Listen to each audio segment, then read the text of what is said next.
Hello, everybody, and welcome to Take 3 Productions. We are here for the Watchalongs. That is right. They are back and better than ever. We are here. We have a great panel. We have a great movie. I am very excited. Sorry we're a little bit late. There was some issues, but we are here, and I have an amazing panel. I am Robert Parker. Sorry I didn't mention that. I got some swag. But I have a great panel to watch this movie with me and comment along with. So first up, who's going to be a regular co-host with the Watchalongs, we have Cody. Cody, how you feeling? Fantastic. It's really good that you picked this movie. I remember when I watched this movie, you were the first person that I messaged after it and be like, tell me everything's going to be okay, because I was crushed by watching it. But yeah, I'm really excited to do Watchalongs. I've always wanted to do a show with Robert. Probably my favorite person in this community, so it's exciting that now we get to talk about movies each week. Right back at you, Cody. Also joining us from Full Metal Media and Worldwide Movie Games, we have Sandy the Sandman Robinson. Sandy, how you going? And Take 3. And Take 3 Productions. All of us are Take 3 Productions. Holy shit. That's right. Hey, Robert, I'm really doing good. And here I thought I was Cody's favorite person in the community. I guess he's changed his mind recently. It could have had to do with an episode of, Rank 'em. I'm not sure. But, I'm willing to win back Cody's love and become his favorite community person again. So, I'm okay with that. But I'm happy to be here. This movie's awesome. It was at the top of my list for this year. We're not going to go into why it's not at the top of my list anymore. But it is still a fantastic movie and deserves to be watched thousands upon thousands of times because it was great. And we don't have much longer to go. What? Absolutely. 7 months before the next one comes? Absolutely. There was no better way to reboot these watch-alongs than with Avengers Infinity War. I am extremely excited. Our last but certainly not least, Malcolm. Malcolm, how are you feeling, and are you ready to go? I'm ready to go. I've always loved Infinity War. It was my number one of this year until it was knocked down by Christopher Robin, but I loved it, and I hear you're famous now of it. What? Oh, was that AVENGERS? I'll tell that story once we start the movie. That is a story. I will tell that story once we start the movie. But without any further ado, unless anybody has any gripes, we are about to press play on this sucker. You guys ready? Yeah. Perfect. Let's count us down. We're going to press play in 3, 2, 1, play.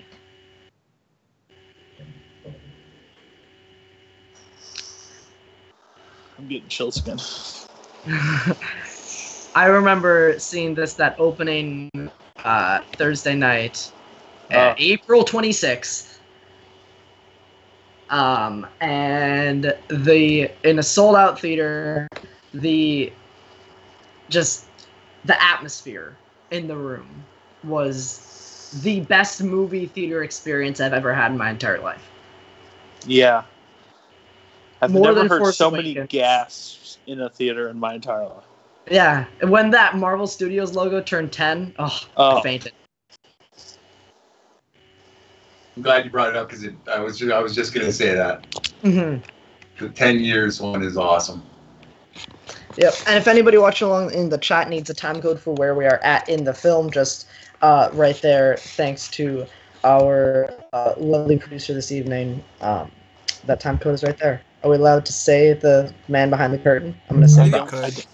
Okay, Chris Clark is here. The great man that does so much for us. The man, the myth, the legend. The man that gives ponchos to everybody. Everybody needs a poncho. Everybody bring an umbrella here today? This is a character that does not get as much mention as needed. He is so menacing and terrifying. So intelligently evil that it's ridiculous. It's just. Fun fact, when I first saw this in theaters, I literally thought that Ebony Maw was voiced by Donald Gleason. Because if you listen closely, it sounds like General Hux. A little bit. Yeah, Loki. So does anybody here think that Loki's coming back in some way or form? God, no. No, it would diminish it for me. Maybe in a flashback, but.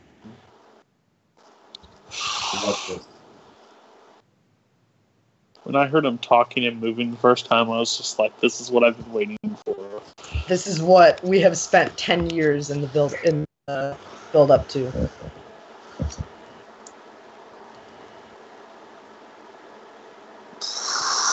Menacing, just menacing.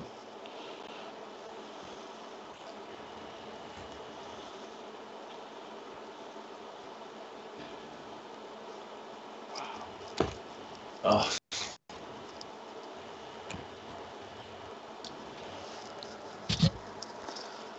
See, when this, I thought the movie was going to open with him attacking Xandar.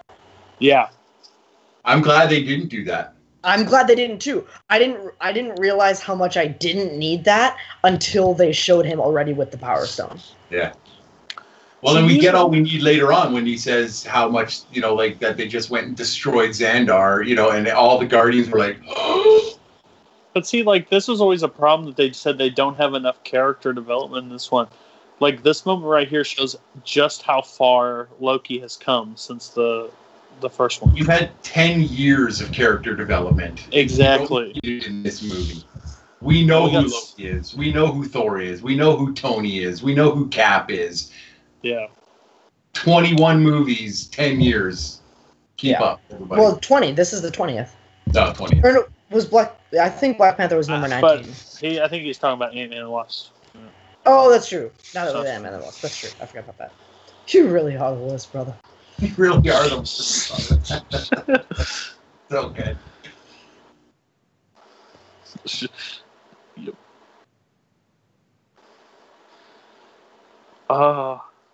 So at one point in time over the last 6 months, the whole conversation that Thanos has right up until somebody else speaks, I wanted to tattoo that entire paragraph on my side. Cool.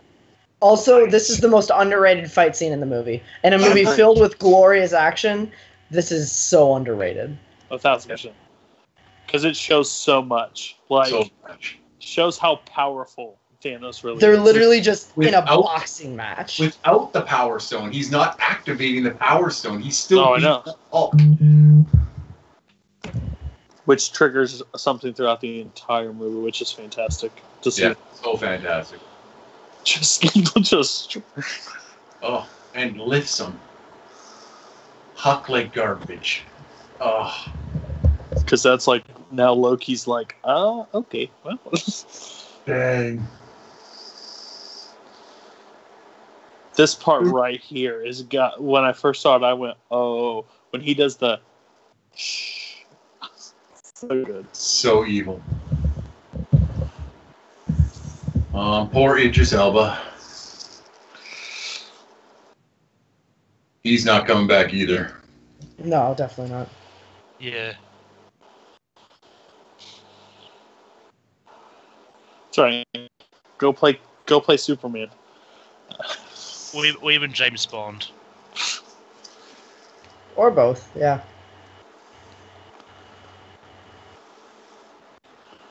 Was it really? Well, I mean, one thing I never actually knew until after reading it is that the distress transmission at the start of the movie was actually Kenneth Branagh's voice. Yep. The what? The distress transmission from the Asgardian ship is... Oh, okay. I didn't know that either.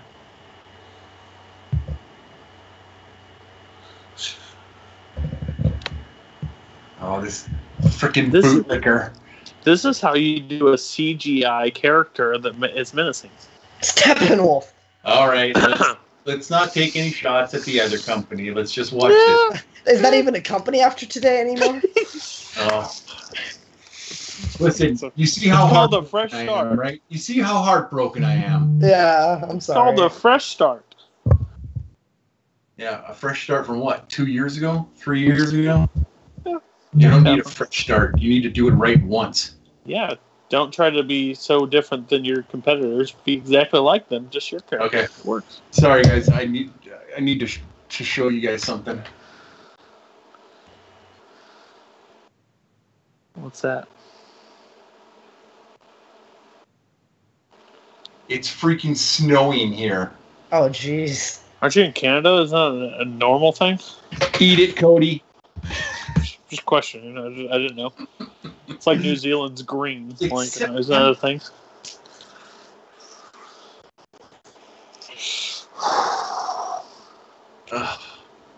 Yes. You need to go. Ta-da!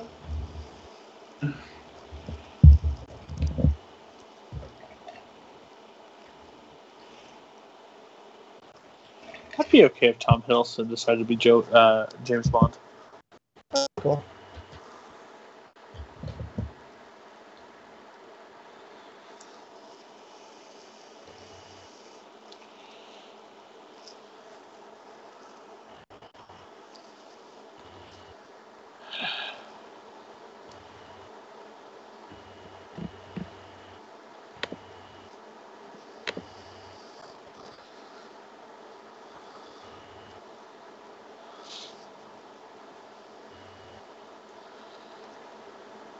Undying.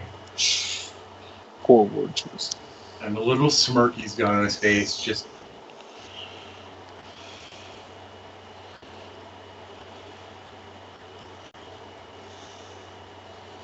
When this happened, I was just like, oh, so these are the stakes we're playing with tonight. Okay. I'm not ready for this. That was one of the biggest complaints of almost all of the MCU movies. Especially the ones... Yeah, no stakes. No great villains. No stakes. But I think that we can all agree that even if there were not as many stakes in the previous ones, they were all leading up to this, which is the real stakes. The rest of it was just minutia and just, I think there was... Yeah. Looking at this time code... Two good villains in the MCU that I thoroughly enjoyed. Leading Loki. up, really thought... Oh, well, yeah, Loki, but he kind of turned. But I would say Hela from Thor Ragnarok was killer. And I think Ego, the Living Planet, I think Kurt Russell's character was an action. When he said that, I didn't want to put the cancer in your mom. Like, I remember in the theater, like, oh my gosh. Yeah. He did that. Yeah, no, those are two, menacing, but I agree 100% with Robert. There was just no real. There were very few great villains and very few stakes, but the fact that look at the stream time code. Within 10 minutes of this movie starting, the biggest villain in this franchise is killed by a better villain. Yep. That sets the stakes. Yep. And you're right. We know from the first 5 minutes of this movie that everybody we've come to love and care about in these movies is in big, big trouble. Yeah. I mean, yeah, we'll see it in a second, but it's clearly. I love this. And he ranks as one of my top characters. I think the Doctor Strange is fantastic.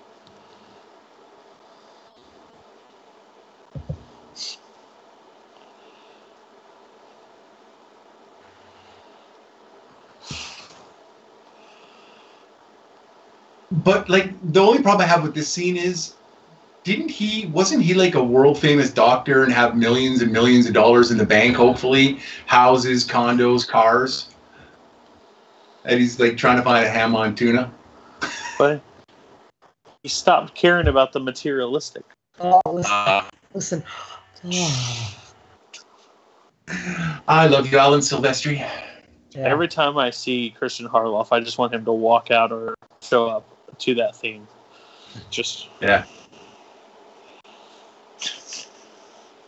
Extremis.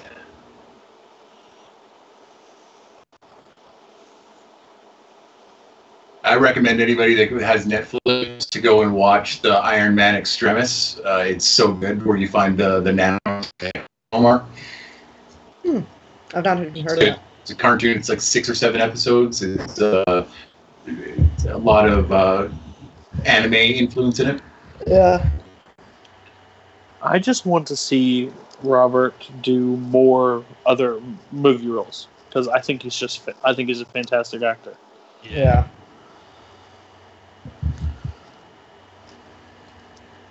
I don't think there's any guy in Hollywood that's the bigger rebound than him. It's crazy. 100%. Not in recent memory. Not in the last 20 years. Left. Last 30. Rejected. 40. Comes back and joins a franchise and takes a huge risk of being a superhero. That, truth be told, before Iron Man the movie, he wasn't huge in the comics. I mean, he had his parts, but it wasn't like he was on the level of where he is now. You know. Mm-hmm.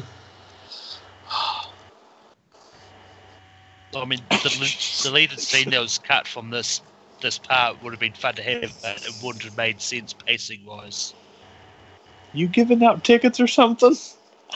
I just love his humor.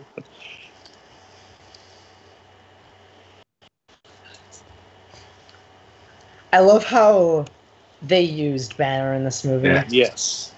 Yeah. So good. And now they're basically just replaying that scene from Guardians, but also it's good to like see new visuals on the stones. That's true. I saw this and I'm like, oh, so we're in the collector's shop again. I see. It's not pearls. Yeah. That's my last one of the night. Promise.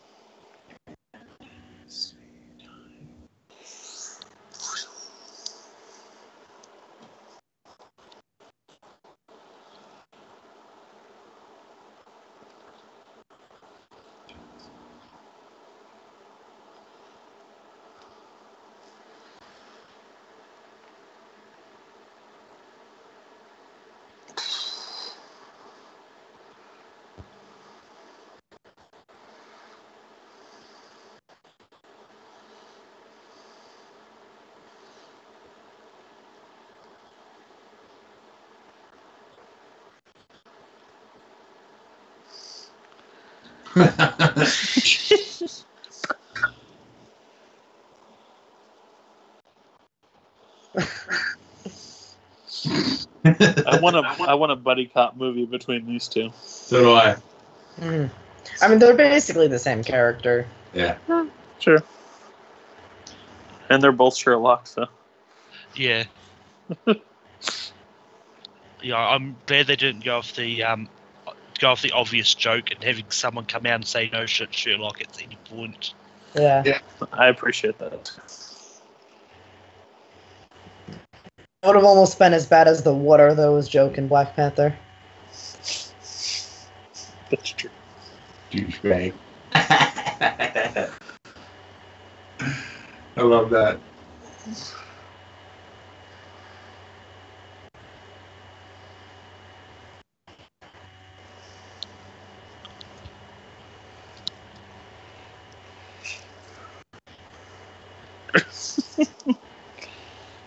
You lost another Superbot?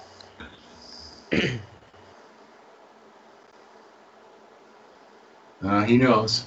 Yep. My question is, how would Steve be able to find him? Like, I get it has to work for the movie to work, but like, why can Steve find him and Tony can't? Because I think that This is why Robert's on the panel. Steve knows where Wanda is, and Tony knows where Vision wants to be, and if Steve knows where Wanda is, then Steve knows where Vision is. How does Steve know where Wanda is? No idea. Because of his flip phone. Oh no! We hear Wanda say it, or we not Wanda. But we hear Black Widow say it. You know, you were supposed to keep it low key, so they obviously had. They do know, yeah, I guess. So. The question is, did Marvel spend so much money on this movie that they couldn't afford ad placement on Tony's cell phone, so they didn't give him an iPhone? Because that's one of the curiosities I have. We can't afford Apple, guys. We can't afford Samsung. Oh, AT&T, never mind. There it is. Yeah, they paid for something. You get a call from Kevin. Hey, you got a flip phone in stock? Sure. Yeah. That'd be funny. That'd be great.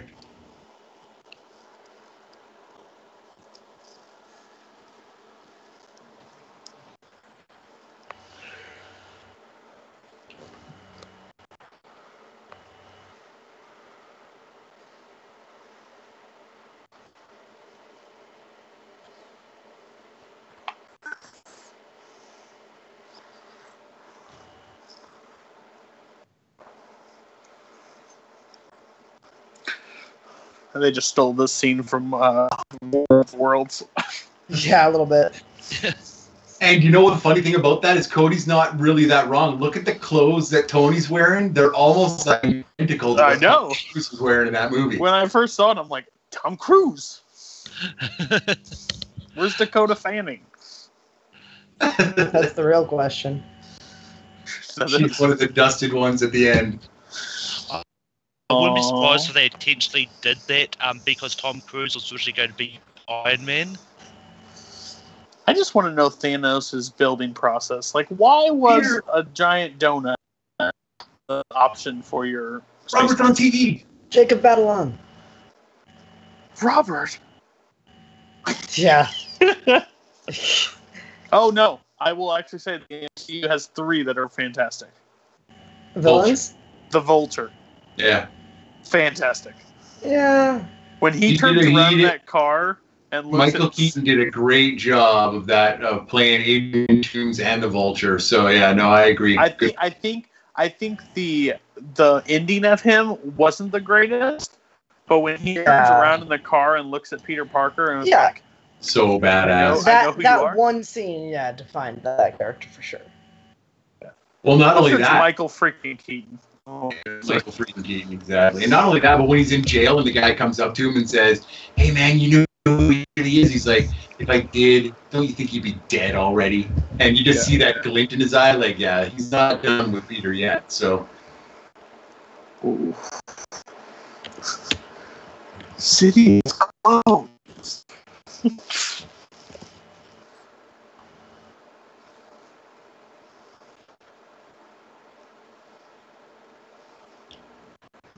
Earth is closed. You're about to die. Be thankful.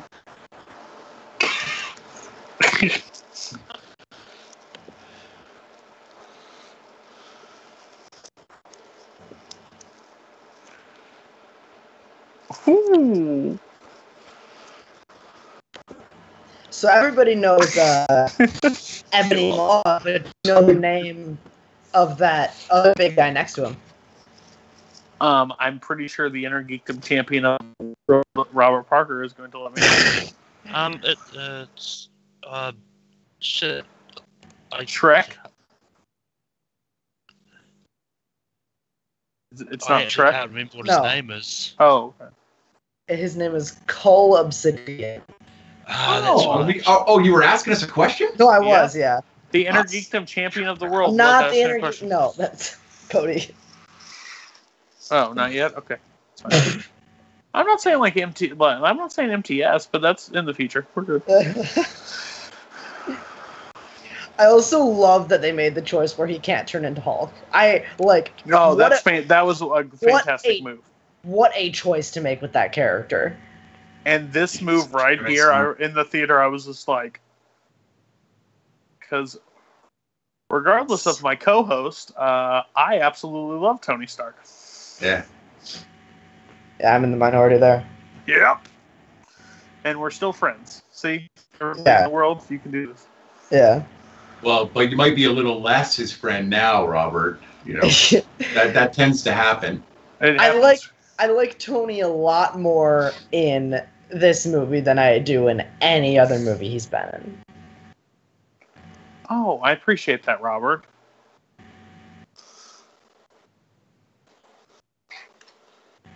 Did he just tick you off in Ultron too?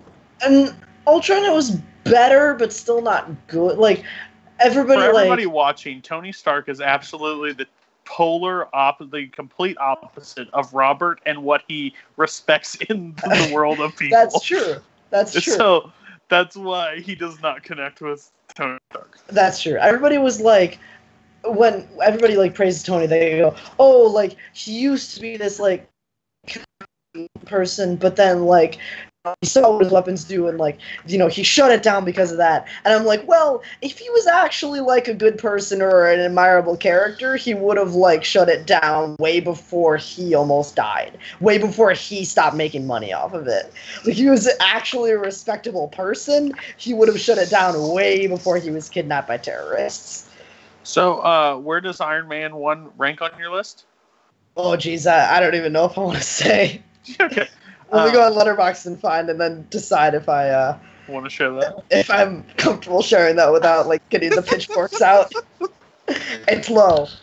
Iron Man is not in my top. The first Iron Man is not in my top 10 MCU. It's not in my top 10 either. Okay. Oh, poor Wong. But I will say so I used to work at a theater, and the only movie that I went back to watch was Doctor Strange. Because when I walked out of Doctor Strange, not saying it's the best MCU, I won't say that, but I think it's the funnest I had in the theater experience until Infinity War. Yeah, it was a lot of fun for sure. I don't know what I watched. I felt like I was on acid the entire time, but it was a blast. I actually have that poster hanging up over here. I don't know if you guys can see that one, but I have Guardians Volume 2, Thor, Doctor Strange, Age of Ultron, and Ant-Man over there. Age of Ultron, interesting choice. It's literally just because I worked at the theater at that time, so I got the poster. That makes sense. I'm not ashamed that somebody says Age of Ultron is oh no, I like it. I like it. I just don't. I like it. Top. I like Age of Ultron more than I like Iron Man. Oh my gosh. This is my personal rankings for how much I enjoy the movies and I connect with the movie. This is not me claiming that this is the order of like how like good they are. Is this the best Spider-Man? Are we all in agreement this is the best Spider-Man? Or are we all in agreement there? Yeah. Iron Man is number 16 on my list. I will always have. It's not my favorite movie out of the Spider-Mans, but my favorite Spider-Man will always be the first one because it was really, truly X-Men had come out, so we'd seen a little bit, but I never ever believed we would ever see a Spider-Man swing around New York City. No, and when my I saw that question for the first time, is he the best Spider-Man? Is Tom Holland the best? Not best movie, but is he the best? Tom Holland is the... Yes. I think he's the best epitome of the duality of the character. He's the most truthful Spider-Man. I liked Andrew Garfield's darkness that he brought to the character of Peter Parker, but Tom Holland is legit the Peter Parker that you see in Amazing Fantasy number 15. See, that's what I told everybody because I just got the Spider-Man game, and I never read comics, but I've like read everything from Spider-Man and watched the animated series and everything about him. So he's my favorite superhero technically. Nice. And he's the closest. He's the closest that you can get to. He's my third favorite superhero. Like he's my third favorite superhero behind Superman, the Hulk, and then Spider-Man, and then we start getting into X-Men's. Yeah, Spider-Man is my favorite hero. I won't say anything about Superman, so we'll just continue that. But Spider-Man and the X-Men have always been my two. So I love Batman and all the other superheroes just fine, but connect with, that's them. Yeah, Spider-Man is my favorite hero as well. Maybe it's because I wish my name was Peter so that I could be Peter Parker. And maybe it's also because, like... Why did your parents miss that golden opportunity? My cousin is named Peter, but his last name isn't Parker. I always joke that my firstborn son is going to be named Peter. But, like, I have these, like, big glasses, and, like, I used to have this, like, full Under Armour, like, Spider-Man thing. I don't not look like Peter Parker. Can you possibly web sling? Not yet. I'm working on it. Okay. I'm going to tell you the funniest story, guys. Really, the funniest story. When I was a kid, I got suspended and kicked off of the long-distance running team when I was the best long-distance runner in our school because I was all alone walking to the field, and I was just web swinging all the way there, and the teacher thought I was doing this instead of this, and kicked me out of the match. And kicked me off the team, and I got suspended for 3 days because he said I fingered him when all I was doing was whipping away. That's funny. That's Canada for you. And that's the last time we see Wong. Goodbye, Wong. Yeah. He didn't put a lock on his phone? I don't even know if it's order lock. Rubber Band Man! You actually can't put a lock on the phone. God, I love that part. Yes. It's so good. I love how they're all singing together. I love it. It's great. Oh, yeah. That's what I missed from Guardians 2, is the soundtrack is not as strong as not as strong at all, and it doesn't connect with the movie. No. Like, watch Guardians 1, all the Guardians mix songs are in the movie, and they mean something. But it literally, in the first one, it literally plays a character. Like, the music is a character, and it's fantastic. Tracks.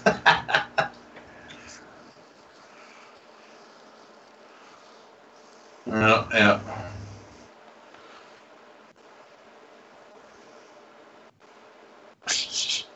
Doing it.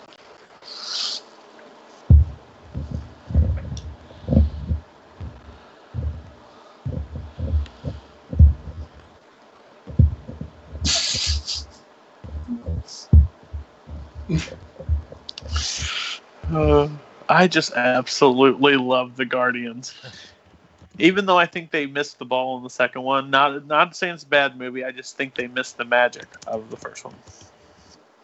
I'll tell you this, I was just telling my wife the same thing. I could live in the MCU universe forever with just Guardians of the Galaxy Volume 1 and be happy for the rest of my life. I love that movie so much, I don't need any more. It doesn't have to nothing. It's my third favorite. Oh, okay. It's my third favorite. I just feel like the second one, they used Drax as like he's standing in front of a brick wall at a comedy club and just punching one-liners the entire time. I'm like, you had so much character develop in the first one. I know you're fine with it. That was what was so good about the first one. Is that the little bit comedy that he let go wasn't intentional. It was just Drax being Drax, and we thought it was hilarious. And then in the second one, it was like they had to make him funny, or else. They do the same thing in this one. Like, there's two jokes that stand out to me as the introducing line of what his character, of like what he is as a character, is his people are completely literal. Everything's going to go over his head, right? And then he has a joke on top of that, but everything is literal. In this movie, he stands there eating chips and thinks he's invisible. Yeah, and then the "why is Gamora" line, that isn't literal like that. It's funny, but it doesn't make sense for his people to take everything. Because the funniest part of the first one was like, it goes right over his head. Nothing goes over my head. My reflexes are too fast. I can catch it. I'm like, that was gut. So badass and perfect for Drax. Yeah. They need to stop touching him. There's no consent here. That is rude to Chris Hemsworth, even though he is a super god. I don't think he's actually human, to be honest. He's a pirate angel. That's what a lot of people say. Melissa McCarthy was on Melissa McCarthy was on a show, and they were talking about Ghostbusters and him being in the studio, and he started singing, and she like looked at him and said, "Shut your mouth." And he goes, "What? If you're good at singing too, you're not a human being, and I want to believe that you suck at something." So he just like left it alone.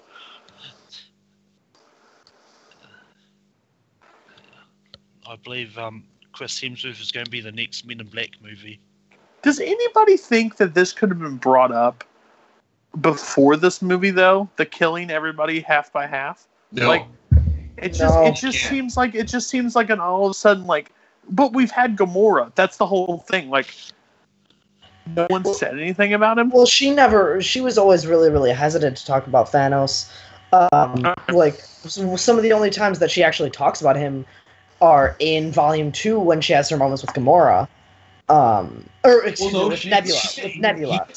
He gets mentioned a lot in the first Guardians because that's what I'm saying. Like, on for Thanos, right? So, yeah, it just seemed rushed to a guy that's been around for 18 movies or something. Well, I don't know. It was just me. Yeah. I mean, it might have just been a case you didn't see a reason in saying it until the gauntlet was taken. The only bone I have to pick with like Marvel in general is sometimes they add stakes and then take stakes away. That's my biggest problem with the entire. It kind of drives me nuts. Franchise. Because there's something with Thor that happens, and we'll wait till we get to there. But it's just like, what was the point? Well, I mean, even in other films, the thing that I call death fakes are the worst thing in any film ever. Oh yeah, I agree. I hate death fakes.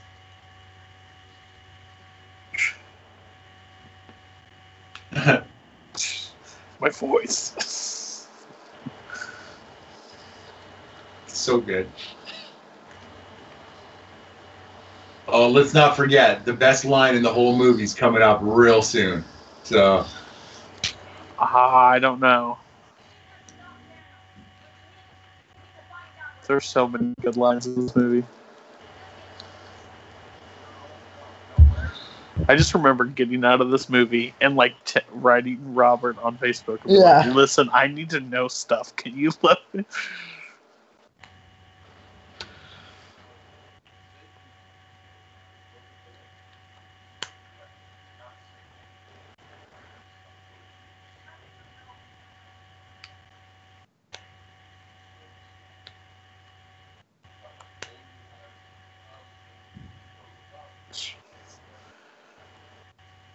Yeah, I didn't realize until this movie started that the only thing I needed about Xandar was that line. That's all I needed. That's all you needed. Decimated Xandor and got the Power Stone. Yeah.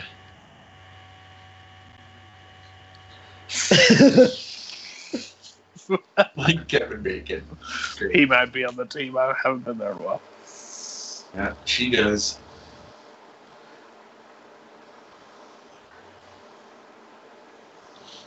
Nidavellir. Yeah.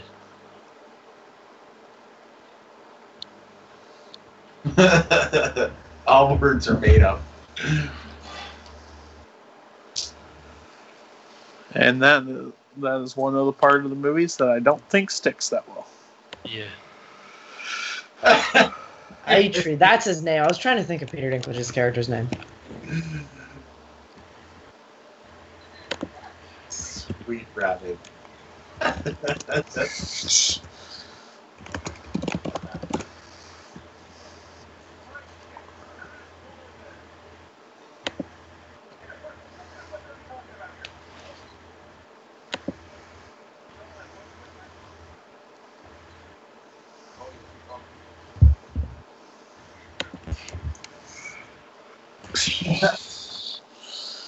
I think Chris Hemsworth has one of the best comedic timings in this entire movie. Yeah.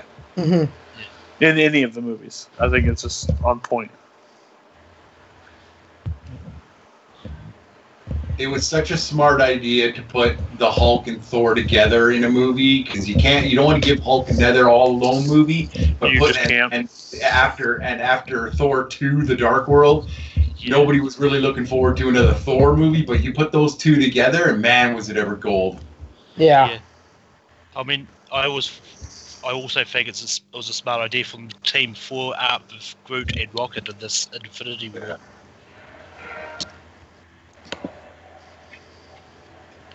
Yeah, especially Groot makes a pretty good addition with Thor in a certain part. Let's give it up to Elizabeth Olsen for dropping the accent. Good job. Please, that accent was dropped by the end of Infinity War, or at the end of Age of Ultron. A little bit. Always comes back just a little bit. If you listen real carefully, you can hear it, but it's practically gone. It was gone by the end of Age of Ultron. I'm glad they're just not making paprika, whatever they were in that. Paprikash. Oh my gosh, Paprika. Robert. You're not human. I saw Civil War so many times in theaters. Is Civil War as great as some people give it credit for, Robert? Parts of it. Okay. I don't think the whole... What's Cody's question? I don't think the Zemo stuff holds up. I don't love the Zemo stuff. I mean, but we were talking about stakes earlier, and stakes. That's what I loved about Ultron is that if they let Sokovia fall, it would have destroyed the world. And I believe Civil War has one of the biggest weak plot points in any movie ever. What's that? When he's buying clubs? That Zemo has a plan to get the people that he wants into a room to watch a VHS tape that he just killed the 5 Bucky Barnes before that. And it would have been a way better scenario if they showed up and had to defeat 5 super soldiers. And then, well, to be fair, hoping that characters stumbled in to watch a VHS, Winter Soldier had that plot line too. True. Yeah. I won't get. But I honestly believe the last 20 of that movie is Robert Downey Jr.'s is amazing in that. Like, yeah. Well, I also think. Go ahead. Sorry, I didn't mean to interrupt. When he says, Tony, relax, we can do this. He's like, no, he killed my mom, and like goes like, you can't stop him. He doesn't remember. It's not his fault. I don't care. He killed my mom. Like, I was just like, yep. Just got messed up, buddy. I mean, despite that, the Zemo stuff, I've still got Civil War in my top 5 MCUs. So. I think it's in my top 5 as well, actually. I still really, really enjoy it. But I also think Bucky is the most tragic character in the entire franchise, and people don't give that enough credit. I think Bucky is an extremely tragic character, and we get that a lot more in Civil War. Plus, you get the introduction of Spider-Man, you get the introduction of Chadwick Boseman as Black Panther. Like, we get a lot of good stuff in Civil War. No, it's funny that we agree on that, on that, Robert, because at first I thought that Captain America was the most tragic hero that we have, because he was frozen, he missed everything, everybody died. But then you're right, Bucky did too, and not only that, he was turned into a psychopath killer. Yeah, and so the line delivery in Civil War when Iron Man is beating up Bucky towards the end, and he goes, do you even remember them? And Sebastian Stan's line delivery is one of the best line deliveries in, honestly, the entire franchise, when he goes, I remember all of them. Yep. Like, that is heartbreaking when you think about that. That hundreds, if not thousands of people. He has toppled governments. Look at all of the shit that he was forced to do against his will, and he was riding in the passenger seat for all of it. And he couldn't and to say that, like, he couldn't even remember Cap at one point, but like for him to have that, just the heartbreaking of that entire situation.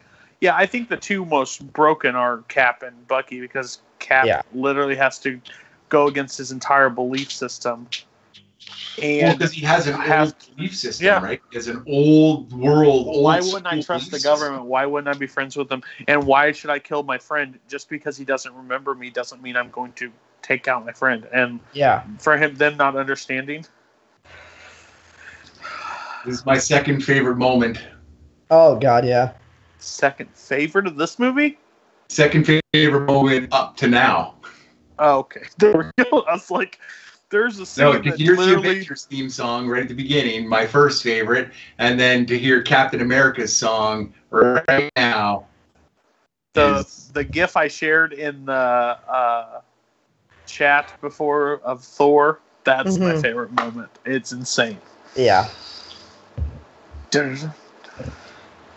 God, Alan Silvestri, I'm so glad he came back. I know people say that, like, he overused this theme in this movie, like, because this, just the traditional, like, da da da da da da da, like, the Avengers theme is used a lot in this movie, but I don't think it's overused at all.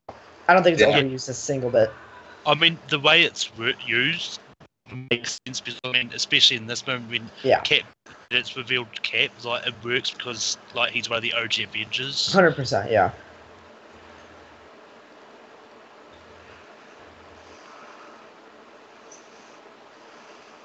Yeah. Oh, yes, they will.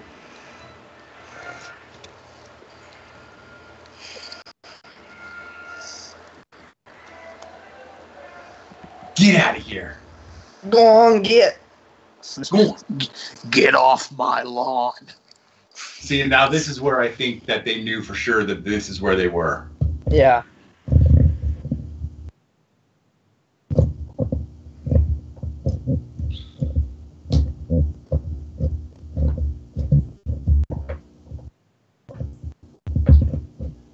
I know we didn't actually talk about when it happened, but where does the Stan Lee cameo from Infinity War rank in your Stan Lee MCU cameos? Oh, it's up there. Not just because of what he's doing, because of what he says. You ain't never seen a spaceship before? I will say that my favorite Stan Lee cameo is still in Civil War. Is there a Tony Stank here? I have a package for Tony Stank, and Rhodey's sitting there going, yeah, no, he's right here. That's never going away, by the way.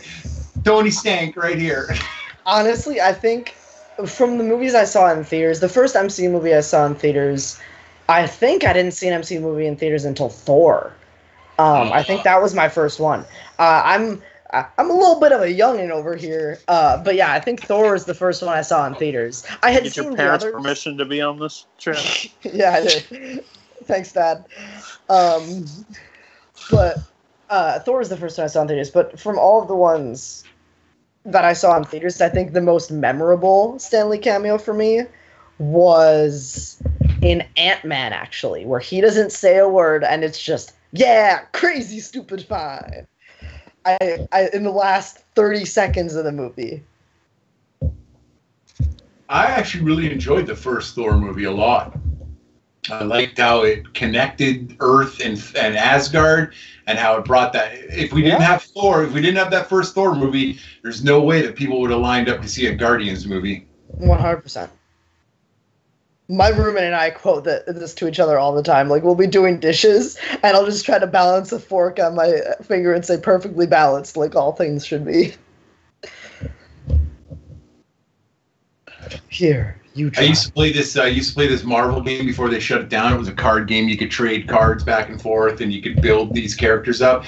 I had an entire row of Thanos in his battle armor, so you could play 5 characters. So I had an entire row of Thanos in his battle armor. It was so deadly. He was such a beast. But that's why I get a kick out every time I see him in his armor. I'm just like, yeah, that's the Thanos I love. Armored up. And look at how big that thing still is to Gamora. It was just this tiny toothpick. Pull off your junk. I'll be right back. All right.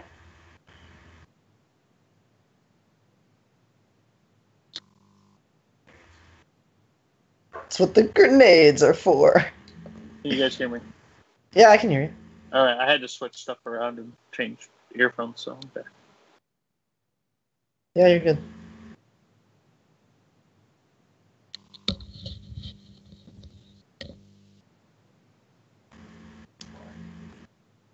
It's a hell of a request to make from somebody. Yeah. Hey, I know we're in love, but when it push comes, I'm gonna need you to shoot me. What?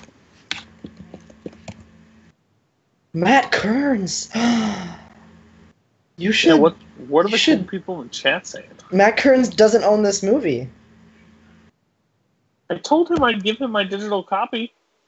Matt Kearns. Oh, I should tell this story. Okay.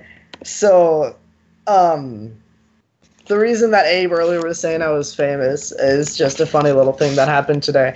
I was wearing my university shirt on my campus, and after class, when I was just like walking to the building that I work in, this guy comes up to me and stops me and he goes, Schmodown from Collider on your shirt? Are you from Take 3? And I'm like, yeah. He's like, man, I watch all Take 3 stuff, and I'm like, oh, cool. Like it was an encounter. So now you're a celebrity. So like, I think officially, yeah. So did you have to like duck into the door so he doesn't know where you live, so he doesn't come up and like see if he can talk to Chris Clark whenever he'd like? No, I had to go work. I wasn't near my house.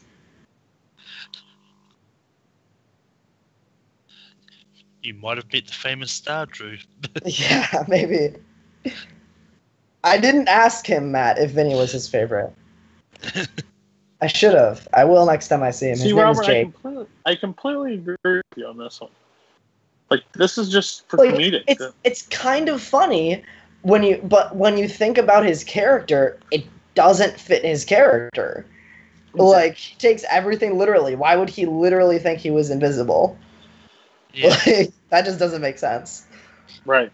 Well, I think I remember seeing something that Batista actually came up with that moment himself, so... I know he improvised the "Why is Gamora" line. I'm not sure if he improvised that part or not. Okay. Case asked a question in the chat. Where does this movie rank amongst the other MCU movies for me? This is number 2, my favorite. I still need to watch it more, but I honestly think it probably will take the number 1 spot over time. But this is number 2, behind only Winter Soldier. This is number 1 for me. I watched it in theaters, and I've owned it for a while, and I've rewatched it numerous times, and I think it's slowly becoming number one. Yeah. Just because it didn't. I don't think I could, if I just was a movie fan and like popped it on for the first time and didn't have the backstory along, it could never rank there. But since I have the 10 years of like dedication of watching and loving these movies for the payoff, it has to take the number one spot because it's no one can argue it has the most stakes in any movie, regardless if some get erased. It's still there. Yeah, and even there's a scene coming up that's just it crushes. Even like if you did watch these movies in a void and didn't have any of the others to go off of, if that was the case, Guardians would probably be my favorite. But because we do have the rest, Winter Soldier is my favorite. Because Guardians doesn't tie into any. It just it's a small separate story. I think my top three are Infinity War, Guardians, and Winter Soldier. Pop quiz. Drax. Sorry, go ahead. I'm not a huge Cap fan. Like I love him as a character. He just doesn't rank as one of my favorites. Before Infinity War, Cap was my favorite Avenger. I was just gonna say that. What was the name of Drax's daughter and wife? But he just said them. I missed it. What are they? It's my wife Yvette and my daughter Camaria. That's insane, Robert. He said it 30 seconds ago. Do you do good in school, or do you just like study movies and hope like they will be on the test? I do decent in school. Dang. I don't know how I balance my time. Realistically, I don't do homework. I'm just like a semi-decent test taker, so I can still get good grades without like doing a lot of homework. So, the funny part, Evan, in the theater, watching this, there was a guy that sat like a couple seats down, and when this happened, like almost stood up and like gave the fist pump, and like I look over at my friend, I'm like, he realizes this, he's coming right back, right? I thought this was real. No. Yeah, I did. This had me. When this happened, this had me. I was sitting right next to my roommate, and this happened, and I'm like, holy shit, no way. No way! Like, I didn't say it that loudly, but I was like whispering, no way, no. If it ended this way, oh my gosh. I knew it wasn't even close to over. I mean, we're just under an hour in of a 2-hour and 30-minute movie. Like, I didn't think it was over, but I thought that was real. I thought this wound was real. Yeah, I think these are my favorite moments when he actually uses the power of the stones. Yes, and like it's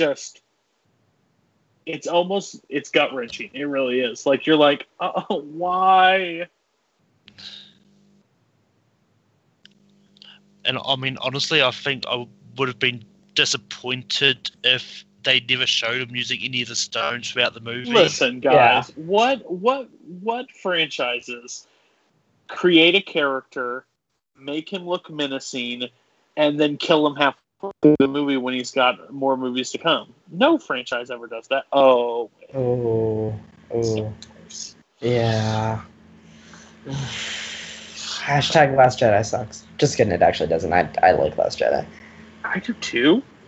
I don't hate it like some people hate it, but Thanos.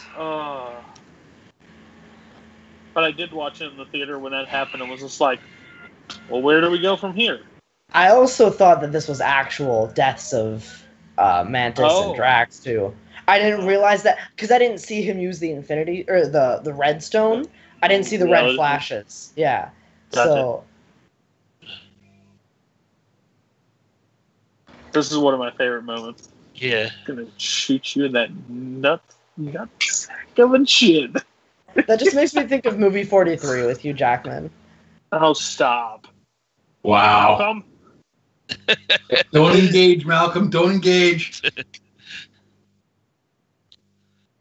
I've already made that joke a few times. talking to people about the scene. So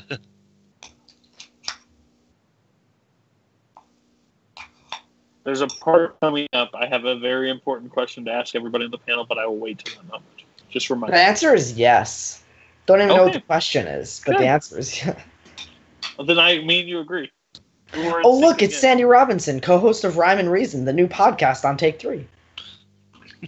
Thanks, buddy. I'm quoting Matt in the chat now. So I'm tell gonna Matt tweet. Kearns I'm gonna if he tweet wants Vinny my and ask him digital if he's copy. watching. Tell Matt if he wants my digital copy of Infinity War, I'm not using it, so he can have it. Nice. That's very generous of you, That is Cody. very nice. It's right here. I won it. I never opened, fully and sealed. It's 4K, so Wow. I'm gonna tweet Vinny Stallone at Vinny Stallone 76, and ask him if he's watching. I'm gonna say, him. "You up?" I like him. I like when he says that. I like him.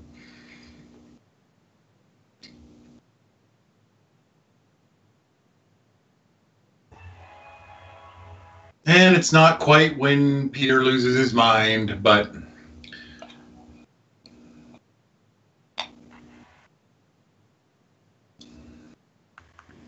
All right, I tweeted Vinny. Let's see if he's awake. yeah. I mean, do we think had Gamora said to Star-Lord, "Look, I know where the stone is," he actually would have killed her when she asks. I think she should have probably said that. Yeah. William Hurt. do you know what kind of shoes Rhodes is wearing in this scene, Robert? No. Out. Points. Take it off. Adidas. It looks kind of like Vans or Vans? Converse, That's what I maybe. was It gonna looks say, like one of the Vans. It looks like Vans, like gray Vans. I think I own those shoes.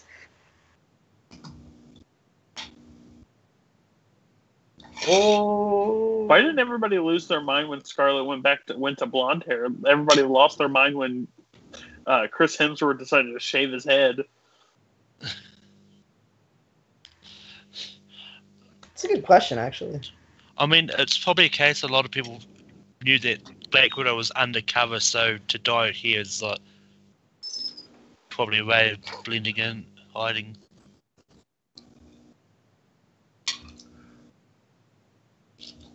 That's a court martial.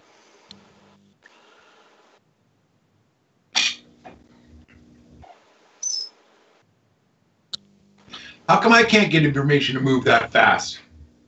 It's a good question. Good question. I just shut the door and dang, there's my money. Dang, right on. Woohoo! Guys, do you remember when the DCE used to be a thing? Oh, Yeah. sorry, too soon? Oh, Still too soon. Still too soon. Okay, sorry. I hear they're recasting. Oh no, they're, I'm a they have contracts. They have Wow. contracts. I know, that was a low blow. I'm sorry, I'm a couple weeks early. I guess everybody forgets that they recast Ed Norton as the original MCU Incredible Hulk. He's a dick on set. I mean, would you have preferred It's a Lou no. Ferrigno come back in the role? Yes, he would. He actually would. I would have. Well, Bill Bigsby? And So no. also, they recast War Machine. So like Yeah. on Collider Live today, That's they right. brought up- And Terrence Howard. So listen. That was dirty. Recasts. But on Collider Live today, they talked about the recast, and they brought up Michael B. Jordan to be Superman, which I think is a total cool idea. But it's like sitting there. What? What'd you say? That's a good idea. I'm okay with that. So my whole viewpoint is like, oh, he was good in that Marvel movie. Let's bring him in so we can get, because Black Panther was really good. So we need some diversity there. So we'll go get the villain from Marvel, and then Wonder Woman was really good. So we'll put 2 female-led movies in because that will help us. No, just make a cohesive story for the love of everything. I know. It's all. The last movie I fell asleep in 10 years of watching, in the last 10 years, was Batman vs. Superman. I passed out. I passed out when I watched Man of Steel, so I feel the same way. My wife tapped me and said, "Cody, you're asleep." And I'm like, "Oh."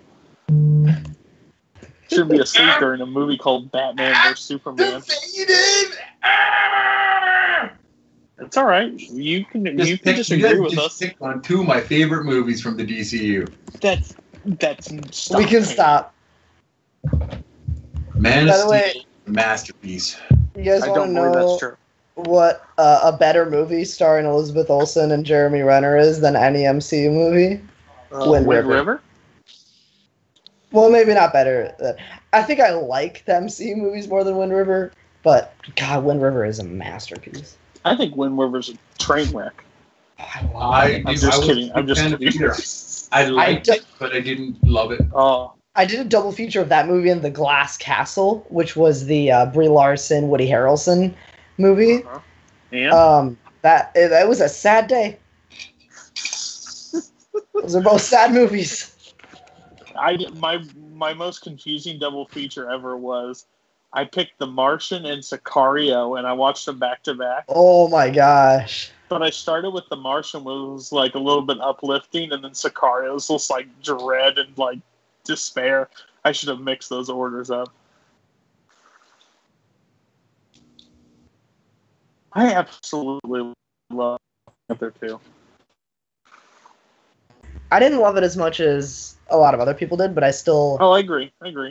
I love the character. That's what my main viewpoint is. Yes. I thought you meant the movie itself. No, that's the Lion King. They just ripped off the Lion King. Yeah, the movie itself, I have a couple issues with, but...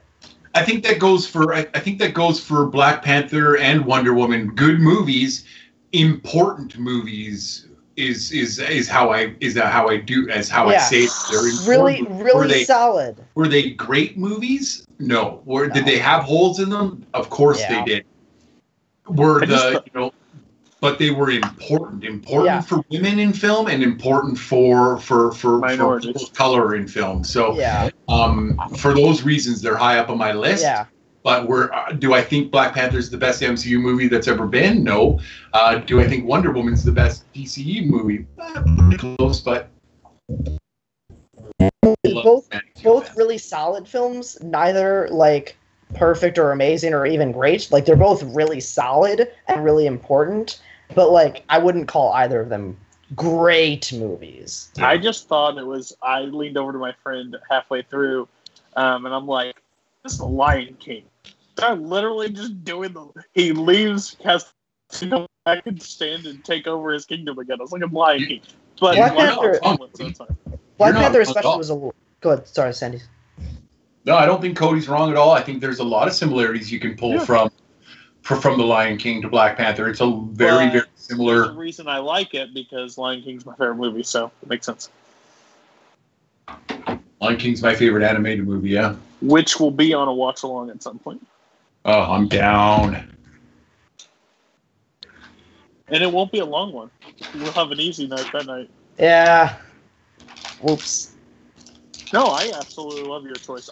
It's a good way to start it. I'm so excited Chris paired us together because we see films similar almost in our eyes, and now we can add a perspective to the film and watch films together. So I think it's a cool idea.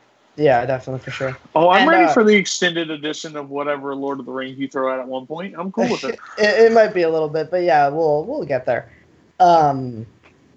Yeah, and obviously our third host, who will usually be joining us be joining us most other weeks, is also going to be Linus. So Cody, Linus, and I will be the main hosts of Watchalongs, and then we'll have other Take 3 members on, depending on the movie and depending on the week and depending on our availabilities as well. So if we ever do Batman Returns, I think we'll have a certain Take 3 member join us on that one. Yeah, Kristen Smith. She loves that movie. Yes, I hear. I was going to say Manning Franks, but it's okay. And if we ever watch the Simpsons movie, I won't be here, but Brooklyn can take my spot. Yeah.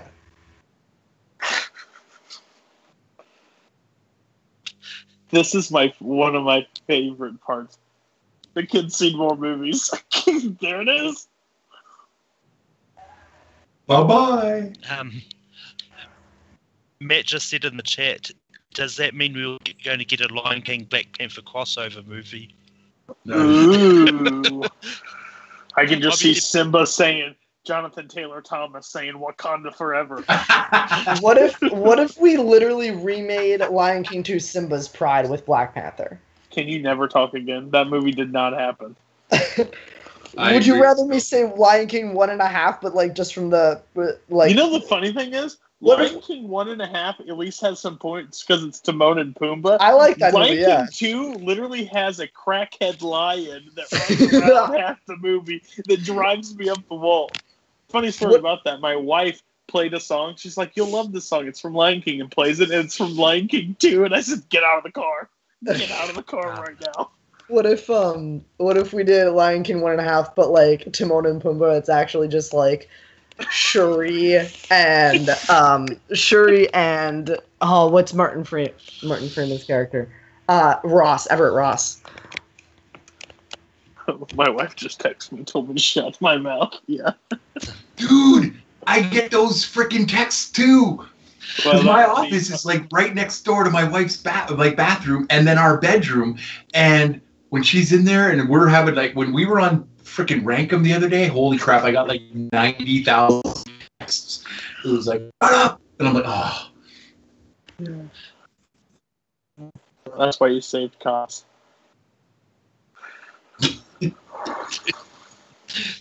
And that's why I said cops. Oh.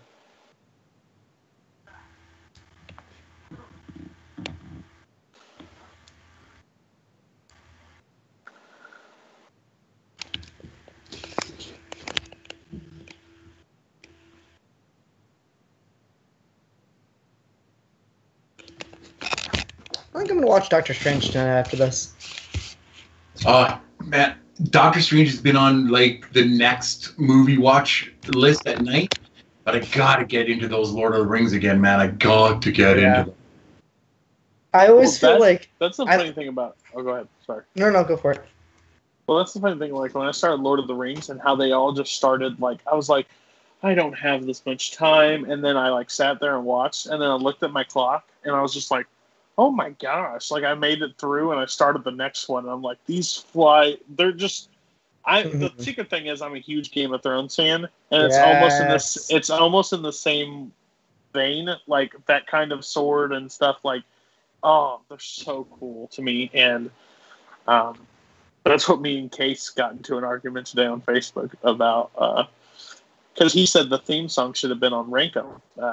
And I understand what people say, but I just still don't think the theme is for me, as strong as the TV show actually is. That was one of the strongest agreements that you and I had on that Rankum was the Game of Thrones, the TV show, is absolutely drop dead. Watch every minute and rewatch it again right afterwards. But the song, it doesn't do anything for me. Oh, it does everything for me. But see, that's the whole thing about it. Like I was so itching to get to the next minute when I started binge watching that I was just like, okay, 2:30 in, I'm ready. Let's go. Like that's how it was for me. But he says season 7 is the worst. Oh, 5 is the worst, and then season 7. And I said season 2 is the worst. Thank you. All right, 100%. Malcolm, are you monitoring the chat? I think we all. I am too. I have the chat. Are you guys? I don't have the chat, so I don't know what you guys saying. I think we have Vinny. Vinny's taken over Matt's account because I tweeted at Vinny to watch the show. What is he saying? What is Vinny saying? He said, "When will Matt be back? You know, except for January." He also asked for the Lion King Black Panther crossover, and how Matt and Sandy are going to talk about the DCU on Rhyme and Reason. You're going to talk about what? The DCU. Oh. Wait, I think we have to redact that now. What are we doing? I have said on every freaking broadcast that I am on, I don't care what they're calling it. I am going to continue to call it the DCEU until they actually settle on a name that lasts for more than 3 years. Yeah.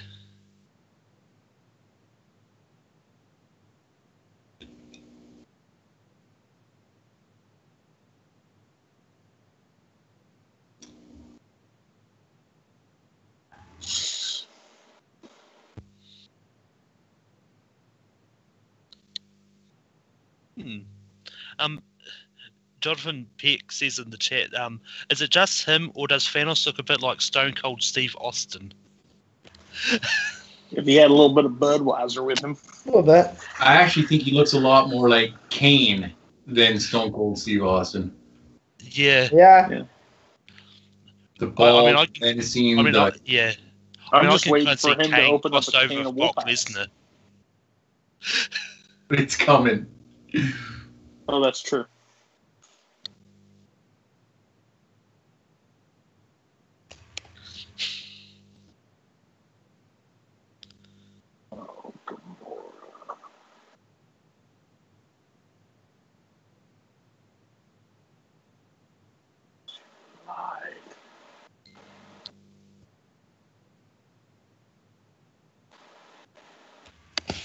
Yeah, Vinny it's says. around the chat. Yeah, Vinny says the best MCU movie is Guardians Volume 2 because of Sylvester Stallone. Sylvester Stallone sucks, Vinny. I'm just kidding.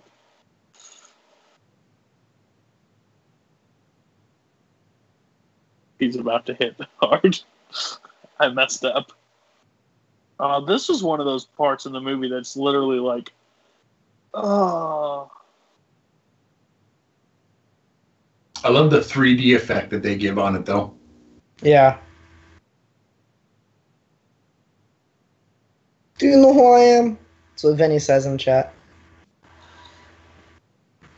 I try to forget, Vinny.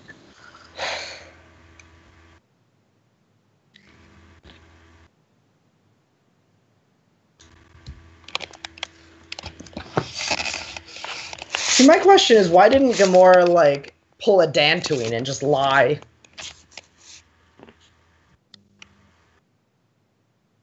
Didn't we both realize in the same movie that when a sibling's life is on the line, they have to cave? Yeah. Loki with Thor and Nebula with Thor. And Strange and Tony, I'm pretty sure they're related somehow. Yeah. It's not canon, but it'll work. It's headcanon. I mean, they're both the same person. They're both Sherlock. That's true. Hot take from New Zealand right there. But I never tell you to lie. So bad. Love it.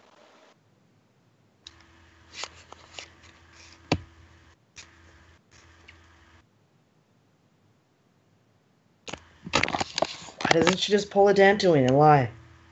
Mm-hmm.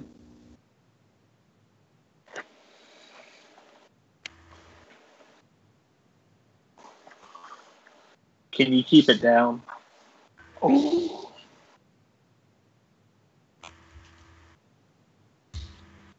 I mean, actually, thinking about Xandar, do we think that anyone from Xandar is actually still alive? Yes. Yeah. I hope we see John C. Reilly and Glenn Close again.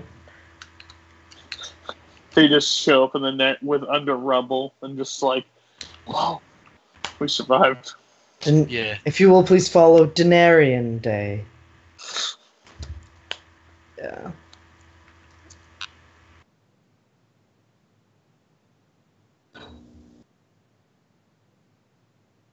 It was an elective. That's what I'm telling you. His comedic timing is crazy.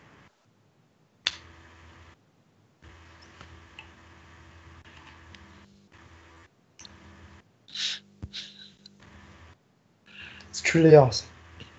You made Case laugh for a minute there, Robert, when you started to go, why didn't Gamora? Denarian, not Daenerys. Targaryen. The Unburnt, Queen of the Andals in the First Men. First of her name. Breaker of Chains. Mother of Dragons. See, the funny Queen thing of Green. is, I've seen this show backwards and forwards. I know pretty much everything about it, and even speculations. And Robert still KOs me after the second round in the Game of Thrones trivia. Game of Thrones. Okay. I don't watch any TV. Any.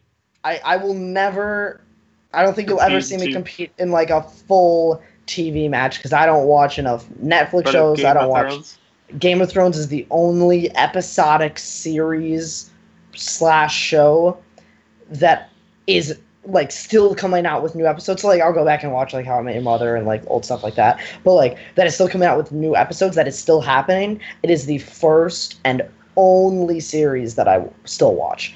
I actually introduced a friend to it this semester. Like, just last night, we saw the end of season 1. See, I remember that moment, and I just wish I could go back and tell somebody, like, to be that person, to see that for the first time and, like, gasp. It's great being the person watching it for the first time. It's even better being the person who's watching somebody else see it for the first time. Like, I rewatched it with a friend, and they're like, I really like Ned. And I was like, you do? Cool. He's a great Sir character. Ellen.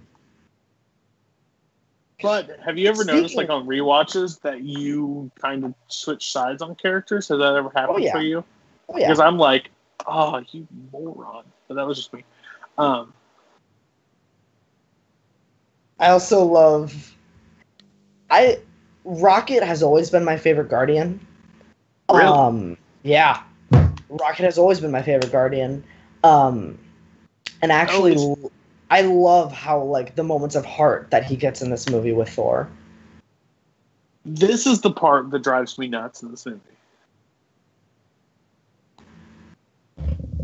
Because what's the point? Well, because it's a mechanical eye, eh? Like, it actually connects to his optic nerves, and he can see out of it now. But no, that's fine. But why even do it in Ragnarok if it means nothing the next movie? That's a good question. But I don't think it means anything, and I don't think it doesn't mean anything in Thor Ragnarok. I think it really does mean something there, but I think that it progresses the storyline further here. But, like, it literally is his tie to Odin. It's literally his tie to Odin. And then they take it. He has a thing about losing it in Thor Ragnarok for Rocket just to hand him an eye and say, "Here you go." I'm just like, that's the problem with stakes that I have a problem with. Like, flow through, be consistent, ride the wave. Whatever you create is what you do, or don't do it at all. Yeah, I can see that point too. Yeah, I mean, am I the only one that thinks this is close to Canto Bite in Last Jedi? No. No. I don't. This scene is not as good as the rest of the film. 100% agree with that. But Canto Bite hurts the rest of the movie. Okay, this does not. That's fair enough. And no matter what this scene does, this was a terrible cast on this one. No matter what, it's a terrible casting job, no question. But this scene, like this whole scene here, it shows one thing that is so worth it. The creation of Stormhammer is Stormbringer. Stormbringer, yeah, is I agree. Is so good that it's worth this part. I will.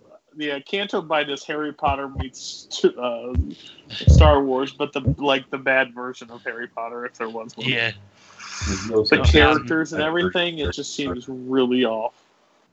All right. Yeah, I'm going to take a quick second and go make some popcorn and take my contacts out while the boring stuff is happening.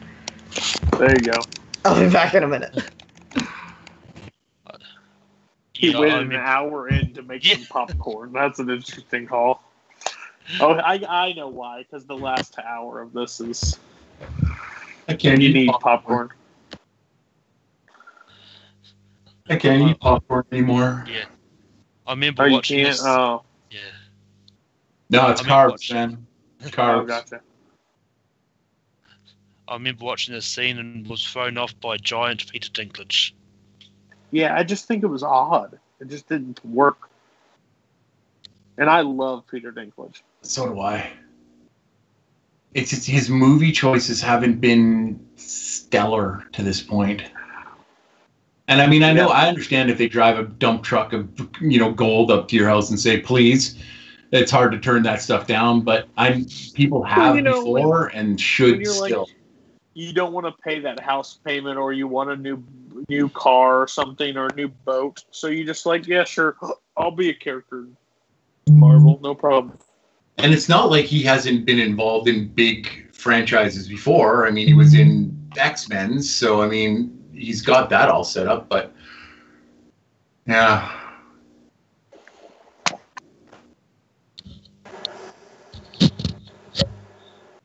Oh, and while there's a slow part coming, so I went to my local bookstore the other day, and I picked up a new book. I got American Gods. I got the hardcover version of it, so I'm really happy to get that. But I also went to the comic book aisle and picked up Infinity Gauntlet, the trade paperback, and I got Civil War, the trade paperback as well. So I'm really happy about that. Visit your local comic book store, guys.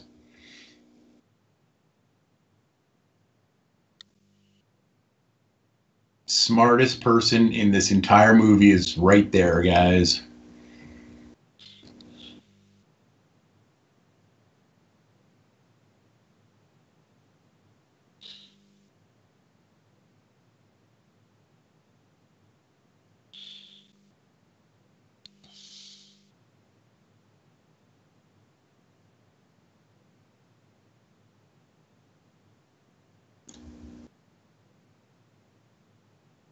Yeah, puts his helmet on.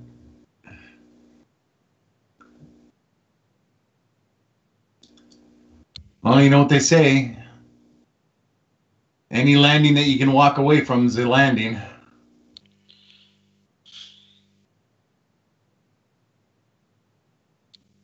So my thing kind of glitched a little bit, so I need a time code. Is Chris available still there? Yeah, you should still be there, but I can check for you. It's 1 hour and pause it at 1 hour 20, and I'll tell you when it gets there. Okay.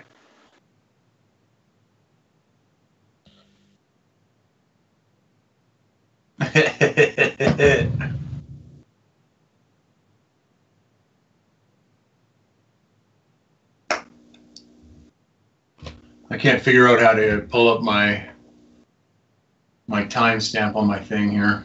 You're good. It just glitched because my earbud was dying. So I'm at 1:19:30. Yeah, Chris has got the time code on the Watchalong stream. Does he? Yeah.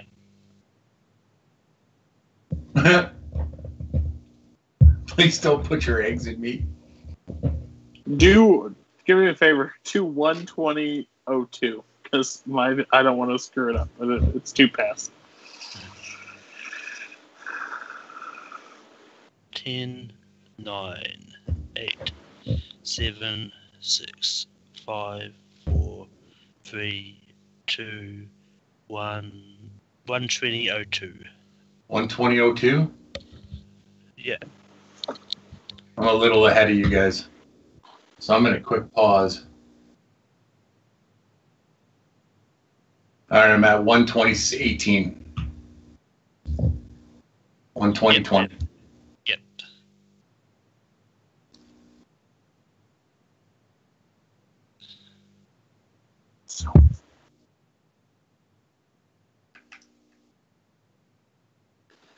Who'd should we just say Jesus? Kills me.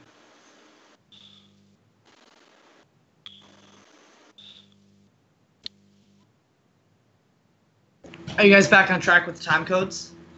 Maybe. Yep. Okay. I may be a little ahead. I don't know. Where I am right now, I have Where Is He Now? And now we're back on Nidavellir.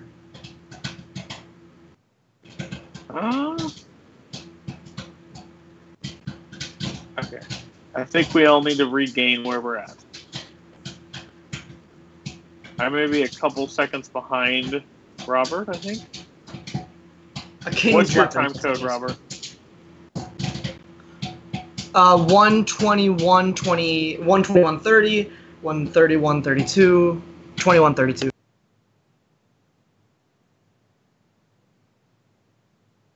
I'm at 1:21:40.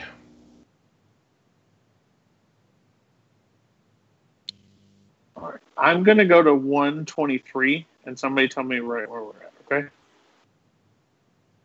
Maybe. Rabbit. Everybody get that? We're at 1:23. I'm back, sorry. Well, I'm going to 1:23. Somebody tell me when we're there. Okay. Almost a full minute. Yep. We'll be there in 50 seconds. I'll let you know. I'll count us down to 1:23. Okay.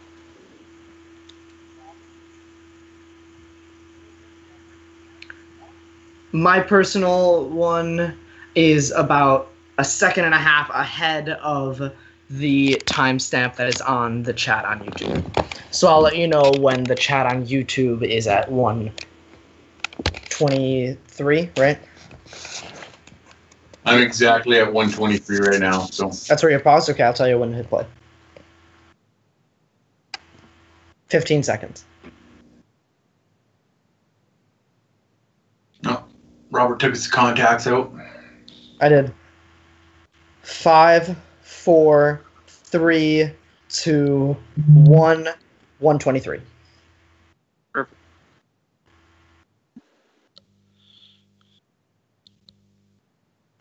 Like in Footloose, the movie? You guys just hit that?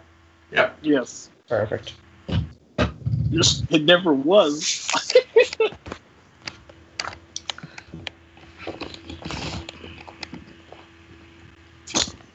Flash Gordon? That's a compliment. I love his 80 reference. It was fantastic. Probably the worst decade of movies, but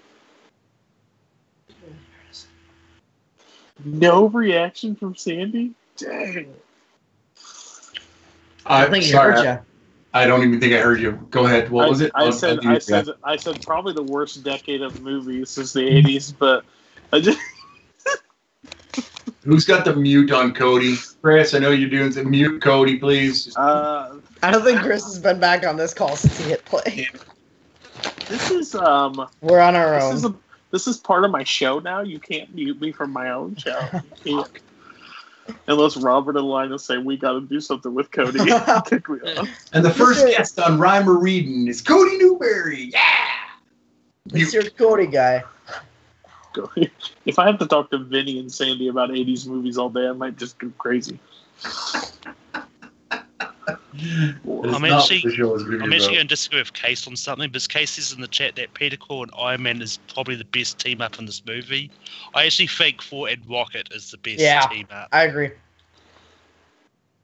I think the best team up is Scarlet Witch, Black Widow, and Okoye. Okoye. Yeah. No, I really did like that part. I'm not saying that's better than Thor and Rocket. Okay, this is the part I'm talking about. Is this great or totally random? It's great. Okay. Yeah. I mean, it definitely ties up the loose end of where is this character. Even though most people know who it is, but yeah. But the question is, why is he here when he dealt with the Tesseract? I'm sure the stone probably just transported him to a different stone. Yeah. I don't want you anymore. It was a trade. Sports. Also, I have to disagree with Case again. He said he likes the Red Skull cameo. It's not a cameo. It's just an appearance in the film. The same way that Spider-Man was not a cameo in Civil War. He's a character in the film. Oh, correct. Yeah, because he's established. He's an established. He's in two scenes. Yeah, he's in two scenes. Stan Lee does a cameo. They're in one shot of the movie. They have one line. That's a cameo. Correct. Or like Matt Damon in Thor Ragnarok. Like, that's a cameo. Correct. I'm glad we finally have a person. At least here on the Watchalongs, we have a definition of what a cameo means, and that's what it is. I'm just breaking your balls, Case. It's all right. Robert's pretty good at that. Yeah. That's true. I like giving people shit sometimes. Yeah, I mean, it really annoys me. People say that Spider-Man is a cameo in Civil War. Yeah, Spider-Man's not a cameo in Civil War. That's what I always like to tell people. Like, they're like, I just wish Robert has like some quick wit comebacks. I was like, just talk to him enough. He has them, and they're fantastic when he. Oh, they're there. Come out. They're there. He just holds it back a lot. Yeah, that's true. I bite my tongue a lot. That is very true. I mean, Case does make a point that definition cameo is blurry, but that's true. I mean, for me, there has to be a certain length of time in a movie to be considered a cameo. I think it's a one line. It's literally what Stan Lee is. I believe that's a cameo. I think it's like that's interesting. Because I mean, a lot of people call Tom Cruise's appearance in Goldmember a cameo. When it's not, he's got a little bit more than a cameo in that. Yeah, it's questionable though. I agree. Yeah, but I think that I think it's him on Tropic Thunder is a cameo as well. I don't think it's a full-fledged role, but he's got a decent amount of time in the movie. It's still a cameo. He's still not the focus of the movie, right? Who? Tom Cruise.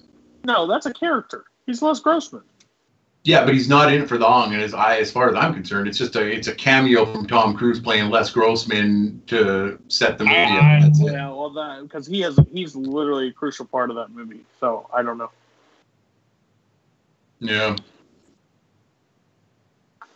I mean, that's what's awesome. He doesn't even act like himself. That's the whole thing. I think cameo is mainly a drop-in, like, oh, see this guy? You remember this guy? Remember berries, pretty much. That's what I think of cameo. Some people just piss me right off. Who? Not you. No, okay. I'm used to it. No. Cody, you're one of my best pals, buddy. Thanks. I appreciate that. This scene doesn't get everybody says that it's all about Red Skull's cameo. It's all about Red Skull's cameo. I actually think that this is one of the most touching scenes of the entire thing and shows exactly how Thanos is so dedicated to what he believes is the truth of the universe. And it goes completely over everybody that he's physically crying, and you can't fake stuff like that. Like, you can, but not in his case. He's a very honest person. So, and it's just heartbreaking what happens. It's just, Oh, bubbles. Well, that's the whole thing. Like, I was sitting next to my friend, and this part happened, and he's like, "Are you crying?" I was like, "No, I got butter in my eye. Leave me alone." Yeah. So emotional. Because again, this is one of those moments that no Marvel movie has before. It has stakes. And it shows how far he's willing to go.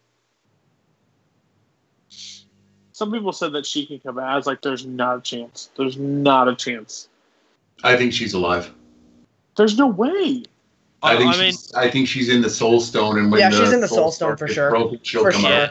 Well, right, but then there has to be like a, I don't know. I know it sounds morbid and gross, but I hope she's dead. I think it'd be more impactful. Once again, death fakes really pissed me off. If she comes back alive, that would be annoying to me. Yeah. I think she will, and I think I will be annoyed and disappointed. But he had to gain it somehow, so that's my whole thing. But you have to take the power of the Infinity Gauntlet away, and in order to do that, you have to remove the stones and their importance. And if you destroy the Soul Stone and Gamora comes back, then there's nobody else that can that can soul for soul that Thanos is going to care about, because that's the whole rule. He has to care about this person in order to sacrifice them. And who else does he care about? Nobody. So once Gamora's out, it brings the storyline into play. So,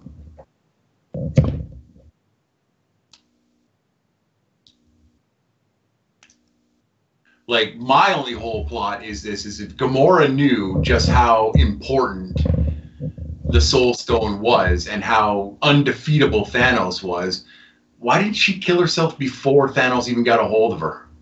Yeah. Because she was willing to do it at the mountaintop. That'd be super morbid. She also didn't know that he was going to have to sacrifice somebody to get the stone. She just knew where it was. She didn't know the process of getting it. Granted, she was the only one who knew where it was, so that's kind of on her. Yeah. So I will flat out say, and this isn't just me being all bravado, but if I had the only information of the stone that would stop the world-killing, psychopath of the universe, I'd find a mountain quick and throw myself off of it and roll my ass down that sucker. So, no question. That's right. I'm heroic, Cody. I'm heroic. But if that's the case, then I don't get Infinity War, so I'm not okay with Sandy Robinson taking himself up top of the mountain. Yeah. That's such a good joke.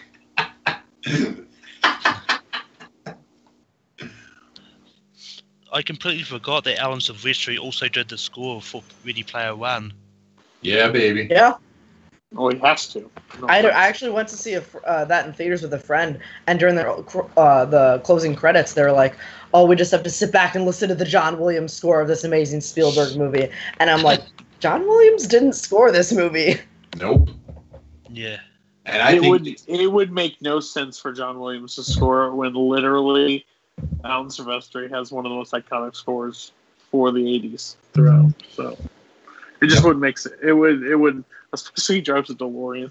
It'd be too funny. I wanna dance off debating music where somebody picked Alan Silvestri to score the live action of Lion King. I mean, that could be interesting. I kind of pulled a bullcrap answer. I picked Hans Zimmer, Elton John, and Tim Rice to come back and do the original.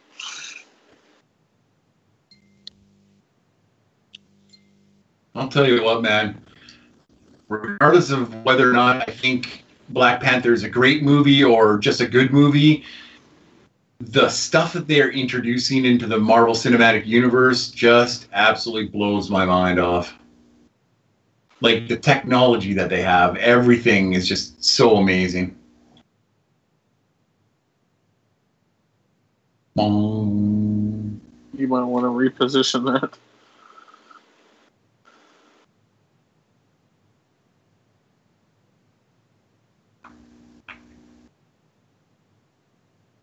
And I know it hasn't come up yet, but how awesome is it that Bruce can't do anything because the Hulk won't come out, so he gets into the Hulk Buster armor and starts whooping some ass after he trips, of course.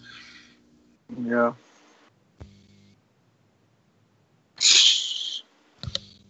Wakanda forever. That's freaking fantastic. I think Black Panther movies is what it is, but the character is on point. That's exactly what I wanted.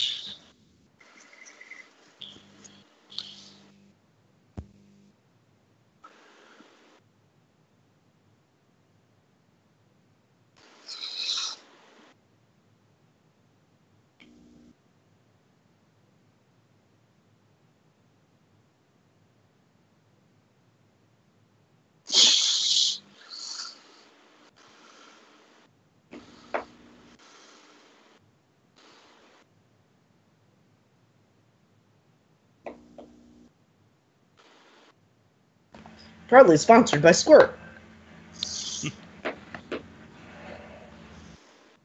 What an interesting soda choice. Yeah. Must be a Wisconsin thing.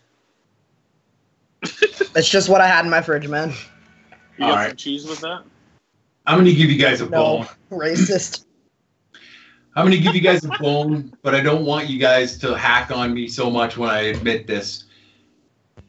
If the MCU can get that special effect done, like where Thor is like digging his heels into metal and it looks realistic and perfect, how come the DCU can't get their shit together and like make something look real when it, like, I mean, how hard is it to frickin' do a mustache? Too many cooks in the kitchen. Cody's right, and I won't Kevin hesitate Feige to admit literally walks in and says, "This is what I want. I'm going to be there every step of the way. I will tell you if I'm okay with it, and if I'm not okay with it, you'll know it." Like, I'm sorry, that's how you run. He's a showrunner. That's literally his job, and I think he does an amazing job.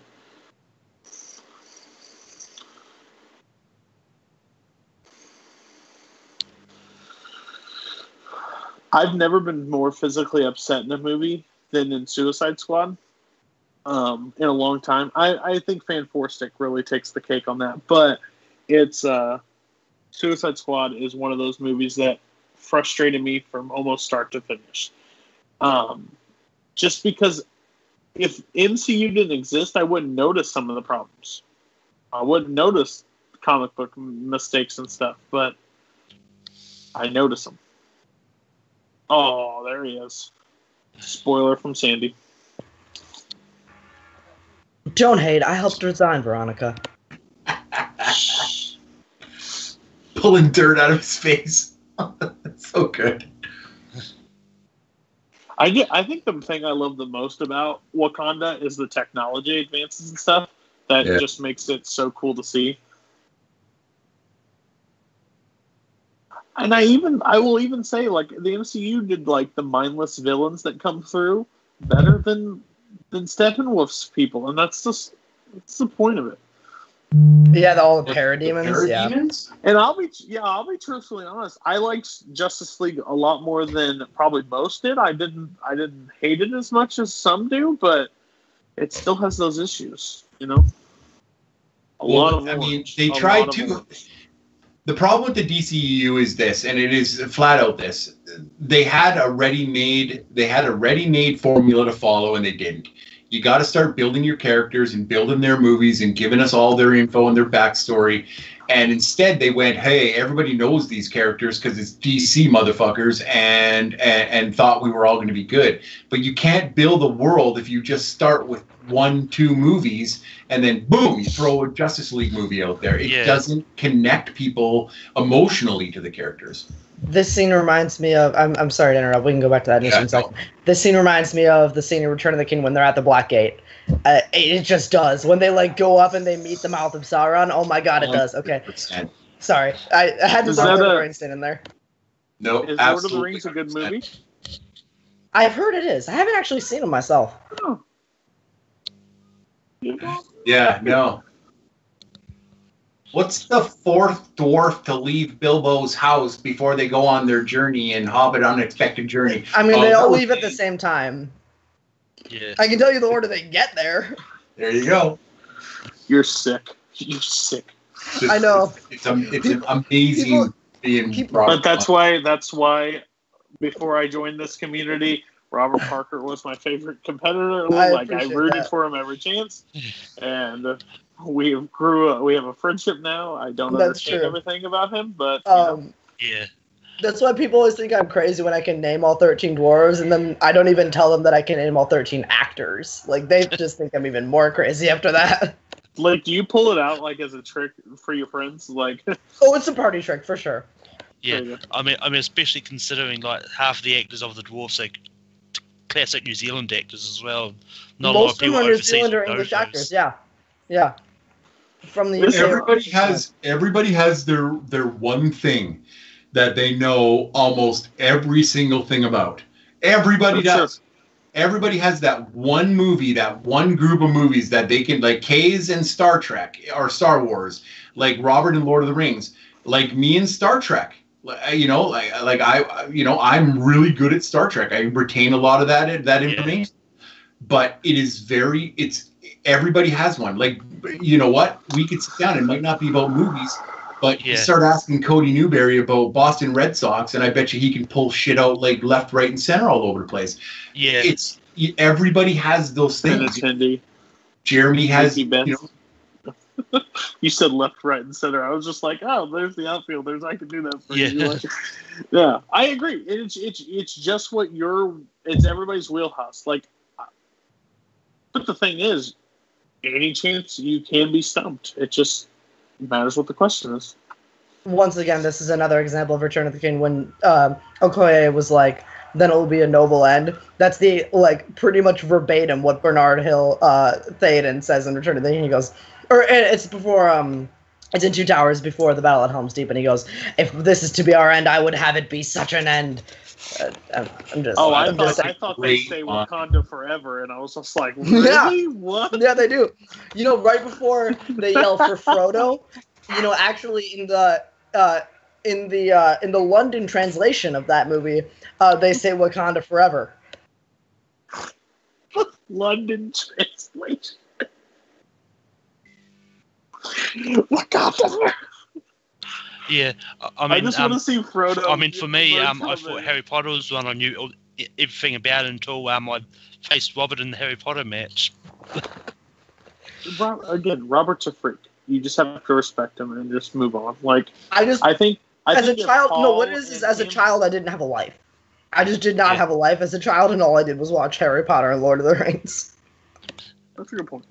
But then again, Sandy was good at finding questions to challenge most people. Oh, he really did. I think he's. I think he's there's only one everybody's question that no one got in the end. Wasn't there, Sandy? What, Malcolm? In the Harry Potter match, there was only one question that no one got. Yeah. I forgot which one it was. It was the one that I missed. I just don't remember what it was. Yeah, like Robert was absolutely ridiculously amazing in that whole match. It was just a destruction. It wasn't even fair. And I mean, I just find it. Funny thing is every question that I wrote on that, I wrote from memory. Oh, no, you know which one it was? It was the Deluminator question. That's the one that got me. Yep. I just think it's funny because Sandy has wrote some of the hardest, or at least put into matches the hardest geek questions on the internet. That's true. I think that is true. Because people walk in there and be like, "I'm going to dominate," blah blah blah, and then he throws out something like, oh, "Okay, this is the level he's wanting us to compete at." Okay. And I have given all the credit to the people. Like Robert almost exclusively writes my Lord of the my Middle Earth questions. He just takes them off the back of his note cards. Yeah, like Jeremy has written me great Star Trek questions before. Emma McAllister has given me some great DC questions. Kays has given me some great Star Wars questions.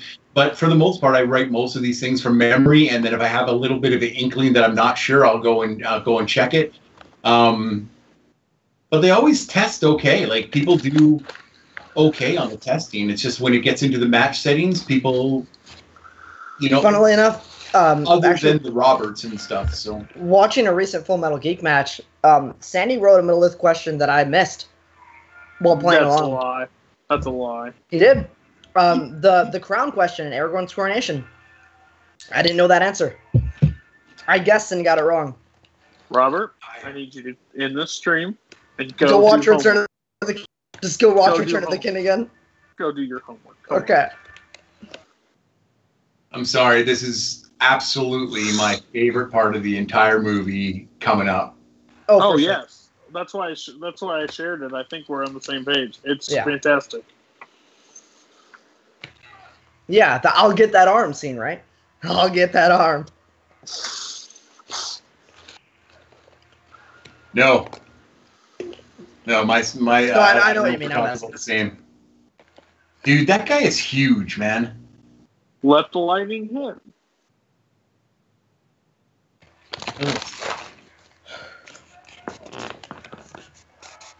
Is this what do they call that? A Deus Ex Machina? When he shows up and just clears the house. Yeah. Yeah! Come on with the white lightning. Let's go. Bring it!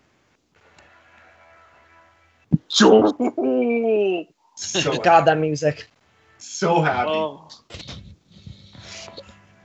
Yes! You guys are so screwed now! Screwed! You guys are so screwed now! You guys are so screwed now. God, that shot right there is so good. I have a question. And Groot's all pissed off, Wow. That's a good question. Yes! I just brought up a really good question. Why do both of his eyes glow blue when he only has one real eye? Thank you. And also, when he's in the star at Nidavellir, why does his fake eye not, break from the power of a star? Those are all good questions. All good questions. We will put them in the suggestion box to ask Kevin Feige when he comes on our show. Until then, we'll have to wait.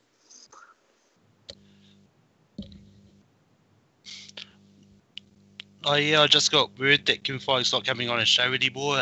He's afraid we'll ask him lots of questions. Oh damn it! Malcolm, you were supposed to talk him into it.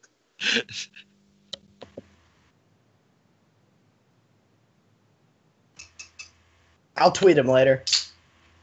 Better yet, have Vinny tweet him. Be like, hey, are you doing anything next Wednesday? We would like to have you on a watch-along on Take 3. Yeah, Take 3 for that. He responds, sure.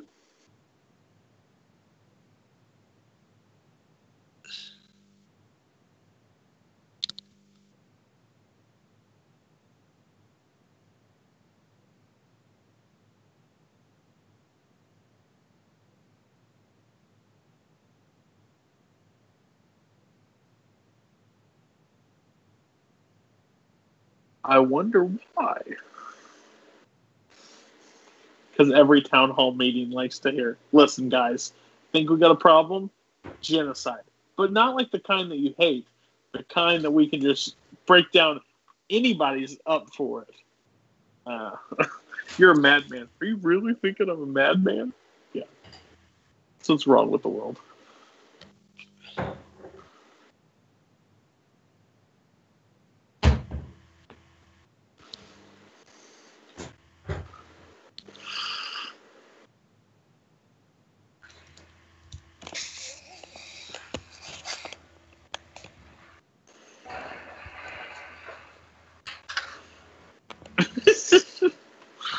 So which do you guys prefer? The battle scene here on Titan or the one at Wakanda? Battle scene. The one at the airport in Civil War. Oh, no. I meant in this movie.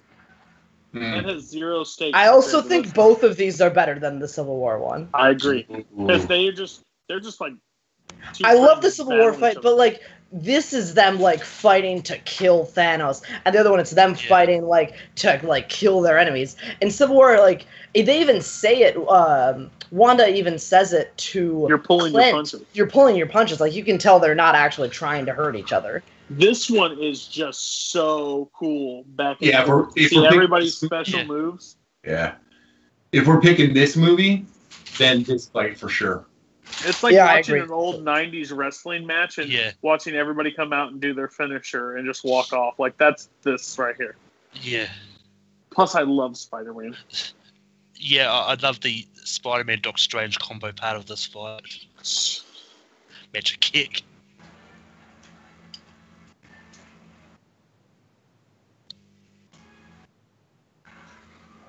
That's pretty cool.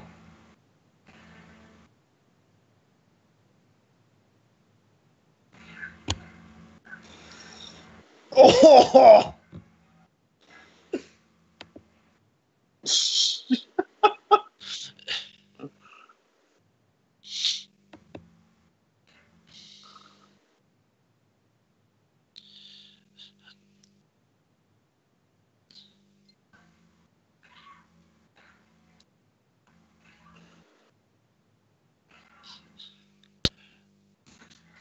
Why Gamora?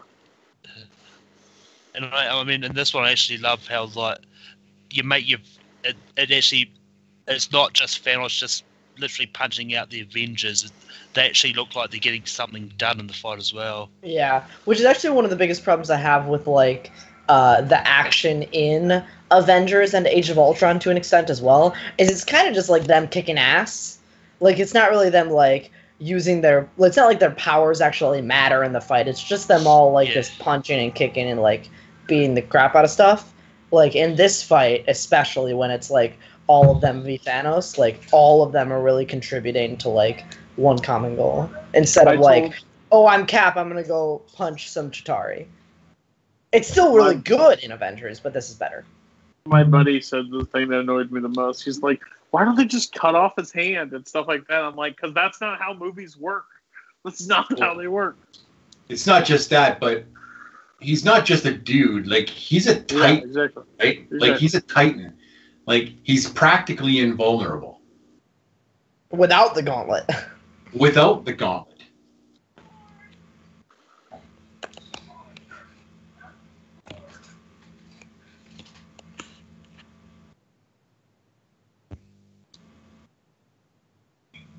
But to know just how important Mantis and Nebula are to the Infinity Gauntlet, you got to read the trade paperback because it's amazing how important they are.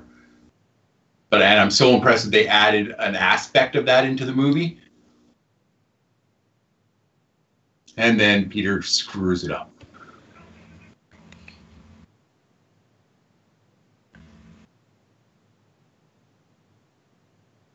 No, you didn't.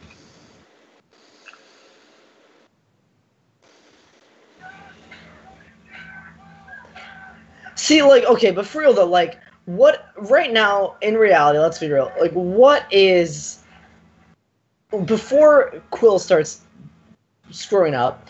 What is like Drax doing? Why can't Drax just bolt tackle Quill and keep him down for like 2 seconds? I think he's unconscious.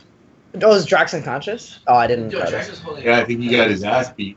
Oh, okay. Oh no, he was holding on to his leg. Oh, okay. Yeah. And now he's screwed. I gotta give it up to Tony. Tony puts up one hell of a fight. Yeah.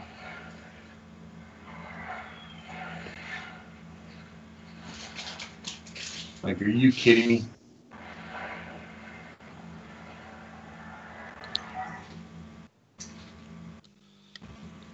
Oh.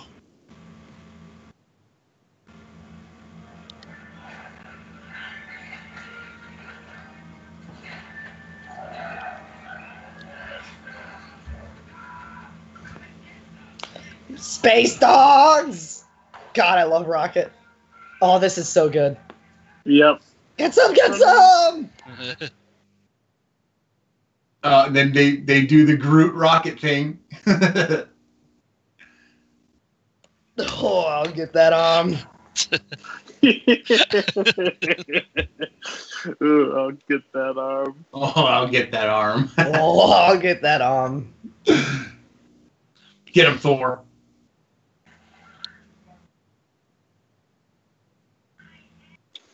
This is my favorite tree. I am Steve Rogers. Tree. I'm Steve Rogers. That's so good. This is my friend, Tree. I am Groot. I am Steve Rogers. Well, didn't see this one coming. Ooh. Well, they needed the grass mode anyway, so it's fun. Like, who's in charge of landscaping at Wakanda? They do. The Kobe tribe. The Border Tribe. They're called the Border Tribe. That's right. Also, this is the first moment of the entire series her eyes glow red when she uses her power there. Yeah. I love Scarlet Witch. I just think I wish we got more of her. Yeah, I agree. You know her power doesn't actually work that way, right? In the comic books, like she doesn't have that type of power. Mm-hmm. She has amazing. She's an Omega level mutant. There's no question. Like her power is ridiculous, but it doesn't work like that. It affects probabilities. Mm-hmm. I'll get you. But for what they do, I'm okay with it. Yeah, no, it's fantastic in the movies. It works so well. Get him, Shiri. I also was one of the people who, during Age of Ultron, I was not a big fan of Vision's character, but as the series went on, he really grew on me. Yeah, I agree. I'm still not a huge fan, to be honest. I think I really liked the insight he brought in Civil War. That's understandable. All right, the three baddest women in the Marvel Cinematic Universe. Triple team.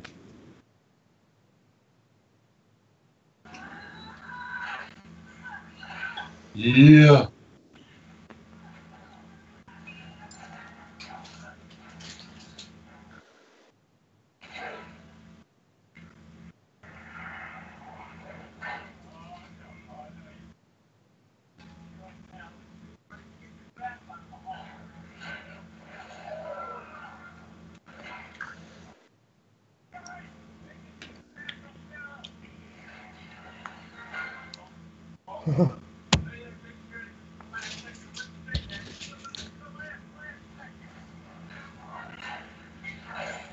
Also, arm popping off, that's almost the exact same thing that happened when Hulk popped the arm off in Age of Ultron.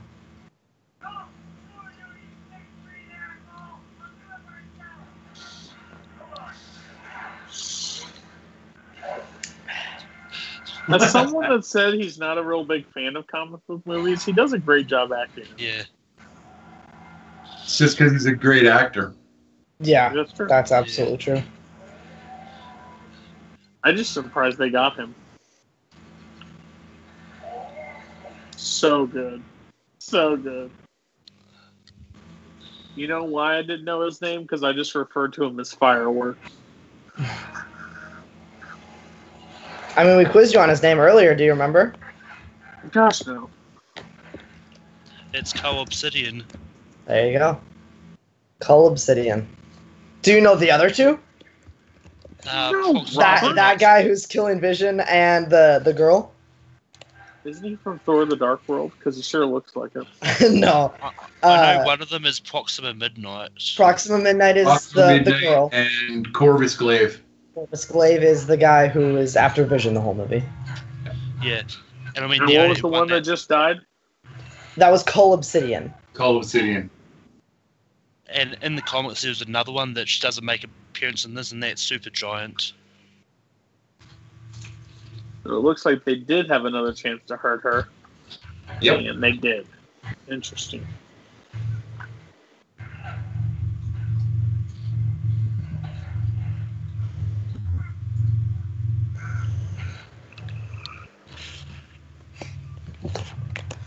Yay, Vision! You have no more strength, but good job.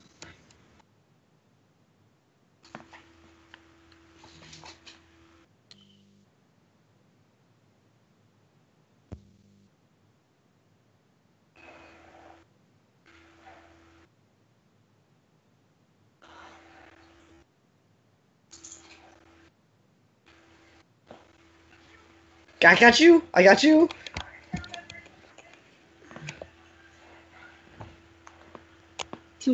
Oh, I just like that he's a kid. That makes it so good for Spider-Man. Wow. Yeah. It's just who it's who he's meant to be. That's Also, family intended. It's just. I thought this was pretty cool. This is the one time the mirror dimension is used, like the big part of Doctor Strange. That was the only time it was used right there. Yep.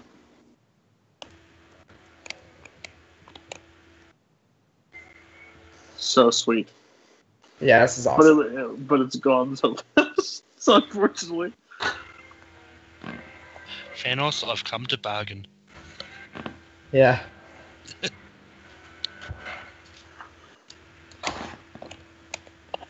I just want to know, like, of this movie's budget, how much was spent on visual effects? Half. Easy. You think? Half. No. I would think no. Tony makes a crap ton. Yeah, think of how many actors cost. I think they all take a bite off of their paycheck to get a little bit on the back end, and special effects get the most. I know Robert Downey Jr. literally worked in his contract that for like the Avengers and stuff overall made like 50 mil. Oh, he cleans up on the back end. He cleaned up on the back end just on Iron Man. Yeah. He does it all. Avengers Infinity War first. According to Wikipedia, the budget for this movie was somewhere between $315 and $400 million. Yeah, I'll bet you 150 to 400 to make these special effects look this good. 150 to 200 mil easy. But I think that's within outsourcing and all that stuff. Like they have their own studios and everything now, which does still cost. I'm saying takes your cost way down when you don't have to go to a different studio to do it. Well, plus marketing and all that kind of stuff too. That's 3/4 of the budget. Plus, it costs to put your film in theaters, which a lot of people don't know. But it is. Yeah. I don't know if they had to do too much marketing on this. But I mean, but like press, all that. I mean, how much money did this make though? Like for real, this cleaned up. Yeah. It didn't beat Black Panther. No, I know Black Panther. Well, worldwide, it beat it domestic. It didn't beat it domestic.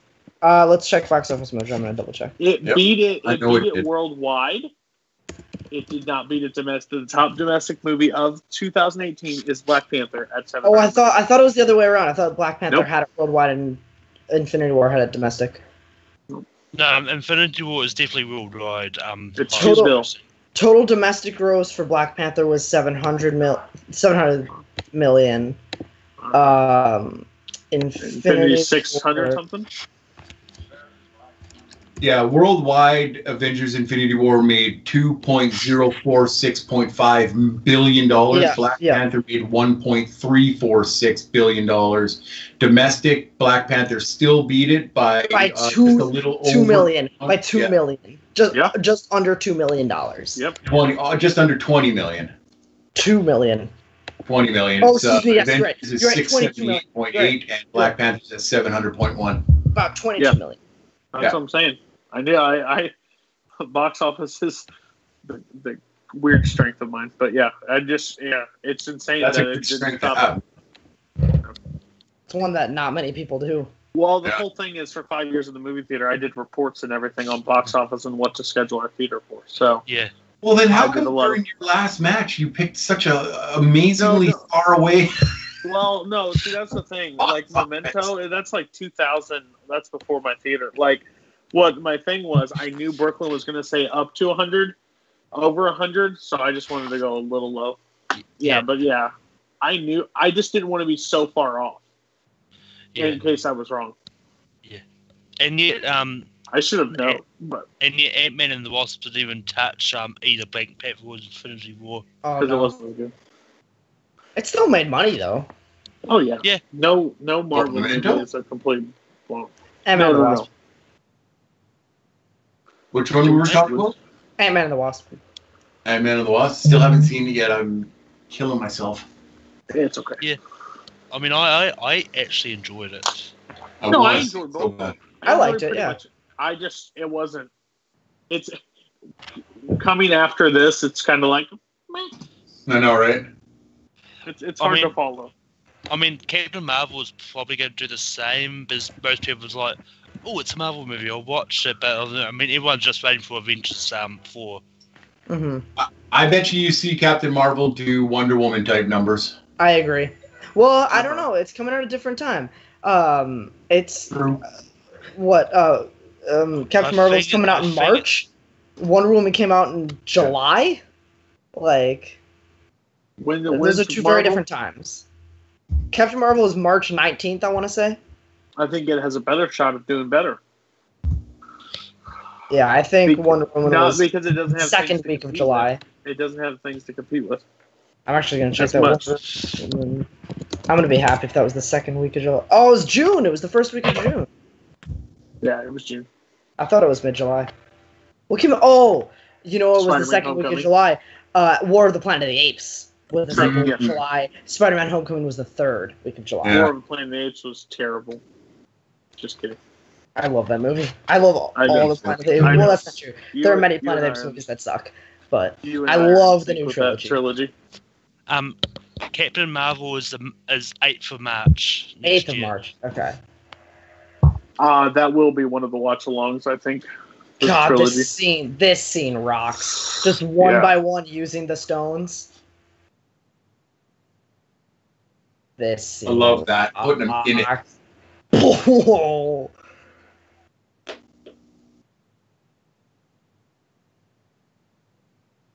I think her hair has gotten progressively more orange as these movies have gone on. Well, her color's red, so when it powers up, it takes some color on. She had almost black hair in Age of Ultron, though. Right. Well, she couldn't do hair dye in Sokovia. So. That's true.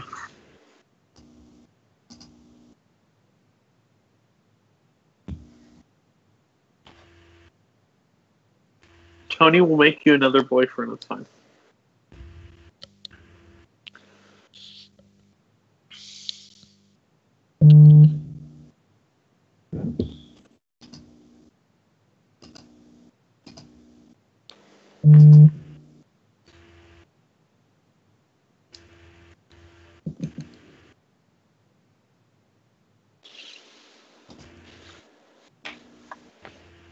I love the sound design of this scene. The almost operatic music. Yep.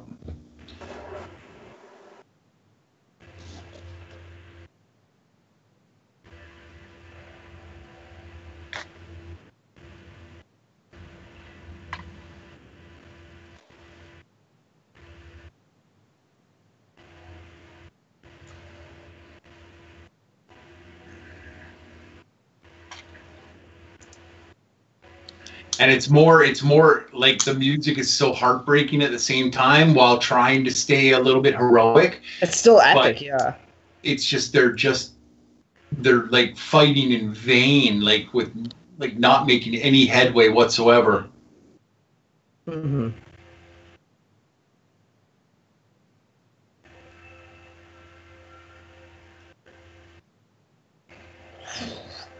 And that's got to tell you just a little bit of just how strong Steve Rogers is. Oh, for sure. Yeah, and Thanos wasn't even using the Power Stone either. Yeah.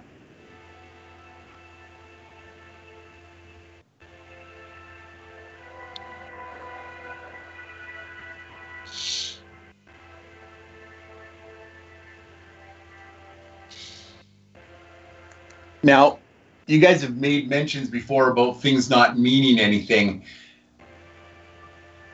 Does this sacrifice that Wanda makes, does it not mean anything in the actual, like, overall of the film? Because all he does is change time and go back and take it anyway? Once you introduce an element, and I said this when Doctor Strange came out in November of 2016, once you add an element that you can change time, nothing is certain. Not a single death, not any plot point, nothing is certain. That, like, as much as I don't think Heimdall or Loki, as much as I think those are permanent, nothing's permanent once you can play with time. Yeah. That's why I don't think nobody's watching along with us for the first time, so we can spoil the next 10 minutes, but that's why I don't think the snap is permanent. I don't think I want this Vision sacrifice to be permanent, or I want like the Vision death to be permanent, but I wouldn't be surprised if it's not. Yeah, I mean, like with Vision, I think Shuri might have found a way to, because Shuri's got all the documents of all of Vision's vitals and stuff, so she might have found a way to make Vision work without needing the stone. So I mean, if it's something that makes sense like that, I would be okay with it. If it does okay with all the stones back, it's like, I'll be real honest with you. Like, I believe that you can do a lot of stuff with it. It's just with the stone in general. If things get reversed to a certain point, I'm not okay with that. Like, Yeah. Because it brings Thanos back in the last one if you take care of him. Yeah. I mean, we'll see. After this movie, I have the utmost faith in Feige and the Russos. I have had the utmost faith in Feige and the Russos for a long time. Like, I trust them, but I also know myself, and I know that, like, adding time makes nothing matter. This line right here. Oh. I told you I'd kill you for that? No, what is Thanos? You should have gone for the head. What Thanos says is the line. I cried in the next 5 minutes when I first saw this in theaters. I cried. I was sitting next to my roommate, and I looked at him, and I was, like, not weeping, but I was crying, not even out of sadness, but out of shock. He's in our fantasy league, right? Hmm? Your roommate? Your roommate's in our... Yes, he's in your football fantasy league, yeah. I will flat out be honest with it. When all the dustings started happening, I turned to the kid, like the kid who was beside me, and I literally had tears just like tears coming out of my eyes. And I wasn't crying, I wasn't blubber, but I just couldn't stop the tears coming out of my eyes. It was so conspiracy theory. Does people? What do you guys think? Is he or isn't he? Well, first off, this is the reason Gamora is still alive in the Soul Stone. Yeah. This scene right here is proof. Exactly. Which is unfortunate because I think her sacrifice was really meaningful, but also death fake. So he's pissed. Yeah. I don't think Gamora's actually dead, which is unfortunate. She's not. And I think she's going to figure prominently in the next one. Yes. And then, as for the Dusts, man, I would like to say that none of them are coming back, but that's just not true. They are. They just are. From a business standpoint, with how much money Black Panther made, and and there's a sequel in development. From a storytelling perspective, like where like the time stone is able to manipulate stuff like that, like no character who got dusted is permanently gone. Now maybe some of them will come back and then die again for real, like some of the Guardians or something like that, but I don't think any character who is dusted is permanently dead from the dusting. No, I agree 100%. Anybody that was done in as a result of the Infinity Gauntlet is not dead. Yes. Anybody like I said, like Heimdall and Loki, I think are Vision as well. But I will Vision say, I think Vision's coming back. I think in the next one, real deaths will happen. Oh, for sure. Like I would not be surprised if they bring Bucky back and Bucky then dies for real. Like I would not be surprised by that at all. I'm just saying they're not actually dead from the dusting. No. Also, my favorite review of this entire film was one that my sister wrote the night she saw it, which was, I hope Jane got dusted. Jane Foster. That is my favorite review from this movie. I think the Russos have confirmed that. I think they did say she did get dusted. Good. So they did a question and answer, and they confirmed a lot of other ones. Groot, no. Oh. It doesn't matter how many times I see this, guys. I still get emotional. If I turn my camera off, then you know why. Yeah. You can cry, man. We're all friends here. It's true. And the reason I think Vision is coming back is if you know anything from the comics, the West Coast Avengers had gray Vision. So that's why I think it was important that we saw him turn gray, because I think that's how he's coming back. Oh, jeez. Yeah, no. Spider-Man line. It's not the fact that he dies. It's what he says while it's happening. Spider-Man? Yeah. I don't want to go. Please don't let me go. And Tony's helpless to say. Well, the first one was I don't feel so good, which makes you realise that it's the spider sense. He's feeling everyone else go at the same time. And Marvel was able to cut their budget straight in half by this. Yeah, right. That's how you cut costs, maximize profit, don't have to pay as many actors.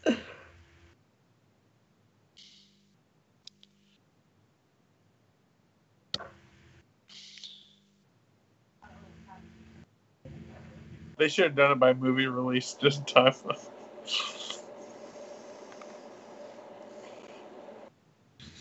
Oh. I mean, how many times I watched this one's always going to get me.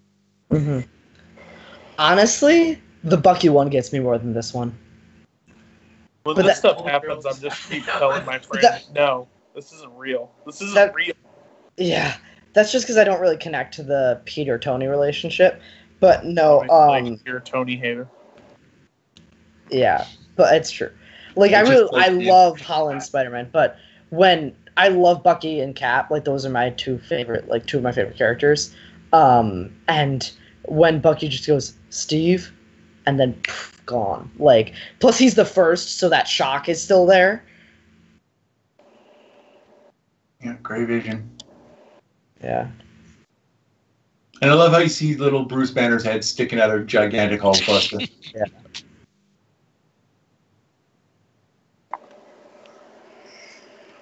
For half the population, he chose a lot of superheroes. Just saying. Yeah. And we know for a fact that all original members of the Avengers made it through, right? Mm-hmm. Yeah.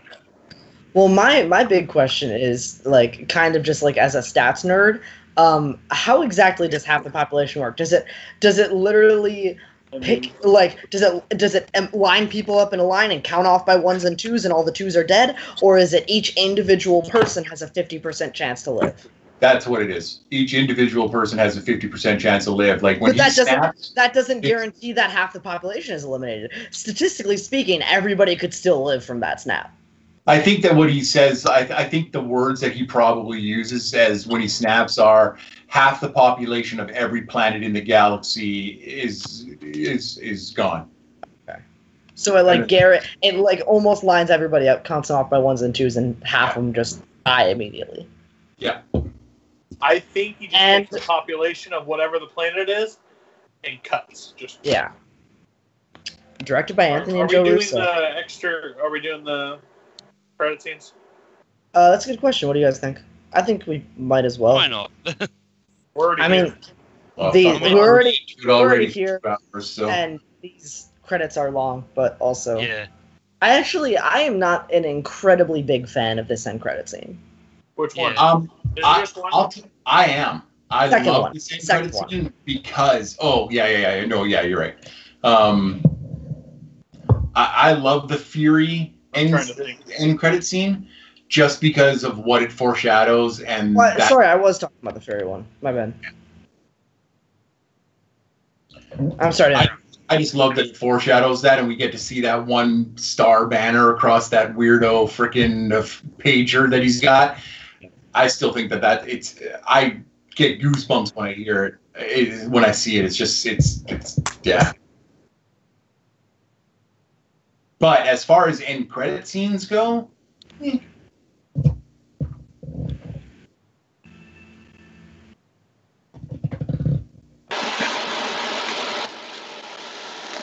my favorite end credit scene is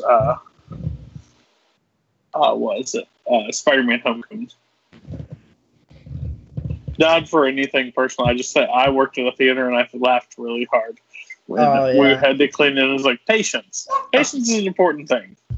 Honestly, my favorite end credit scene is probably the mid-credit scene from Age of Ultron, where Thanos goes, "Fine, I'll do it myself," and he grabs the gauntlet.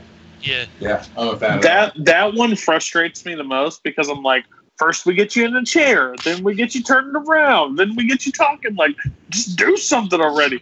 But He did. after seeing this movie, I'm okay with it. That's Quality. right. Yeah. It was all preparation. And I'll give, you know what? Now that we're reflecting on this, I'm going to give Benicio del Toro a lot of credit. Like that scene could have been way stupider than it was when they were on Nowhere, but he kind of made it. Mm-hmm. Not just comedic, but interesting to it. And his character, I really enjoyed. So, and you have to be pretty trusting when he's in a sci-fi movie and to not make a character completely stupid. Yeah, exactly right. This is the worst part of this movie. Yeah. I found the article which said, which had the Russos confirm off-screen deaths. They said that Betsy Ross, Matt Damon, who was the fake Loki in Ragnarok, and Lady Sif are all dust in the wind. Lady Sif that's a big deal because we didn't see her in Ragnarok. Yeah, but ones that they confirmed they were still alive was Aunt May is still alive.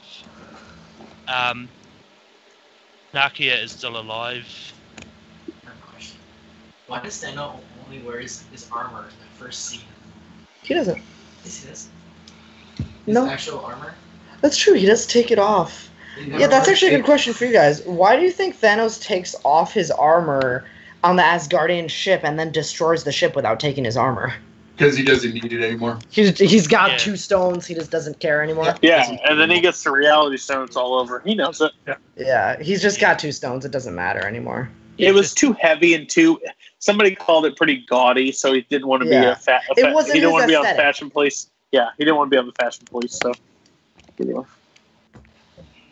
Coming from the guy that drafted Baker Mayfield, please. Yeah. And they also confirmed that Valkyrie and Howard the Duck are still alive as well. Who? Valkyrie, Tessa Thompson from Ragnarok, and Howard the Duck is still alive. Oh, for the love of everything. And I was actually wrong about Jane Foster being dusted. They also said that Jane Foster is actually too much of a spoiler for them to confirm if she's alive or dead. So apparently she might return.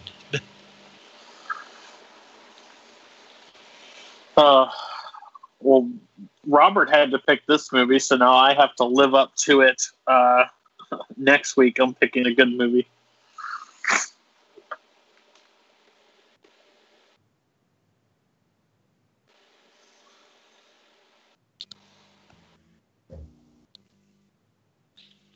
Oh, you gotta be kidding me. And Jonathan, in that post I saw that Cork and Meek is in the too much spoilery category to say if they're alive or not. See, doing this show, like, of course I want people to watch because I want to engage with them too. But to be able to watch and break down a film with like friends on the internet it was really cool. It's badass. To hear everybody's perspective. Well. To have everybody's perspective on how they feel and what they think of it. All right, I'm going to give you guys a timestamp because I just fast forward through all the credits. Oh, you need a timestamp? I'll give you one in a second. Hasn't quite got there. 2:27:34. Is that when we tell you to press play? That'll be. I'll go as soon as you guys are all at 2:27:34. I'll tell you to press play.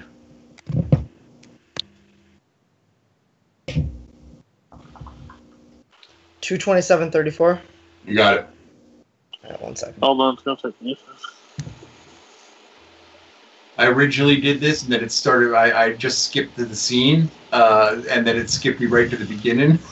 I'm there. All right, you're there. Wait I'm almost there. Okay. I'm almost. Yeah, I'm there. All right. Wait for Malcolm, and then we'll 5, 4, 3, 2, 1, and press play.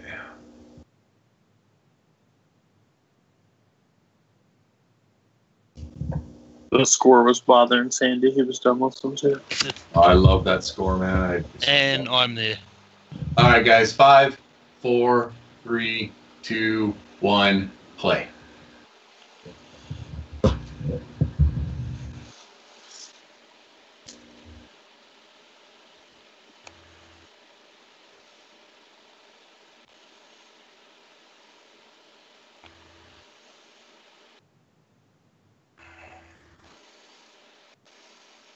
To be honest, I was actually more upset that Colby Smulders died than I was Nick Fury. Right? Yeah. Yeah, I was kind of hoping at least one of them would still be around so that the Avengers could go, like, Steve could go find someone.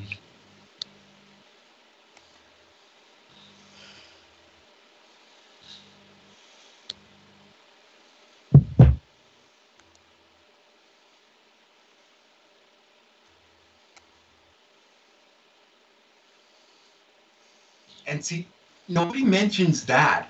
Do they actually feel when they're turning into dust? Do they actually feel themselves turning into dust? Probably. Yeah. Because that would suck. Bad. Mother. I just love how he managed to have time to just press that last button he needed. Searching, sending.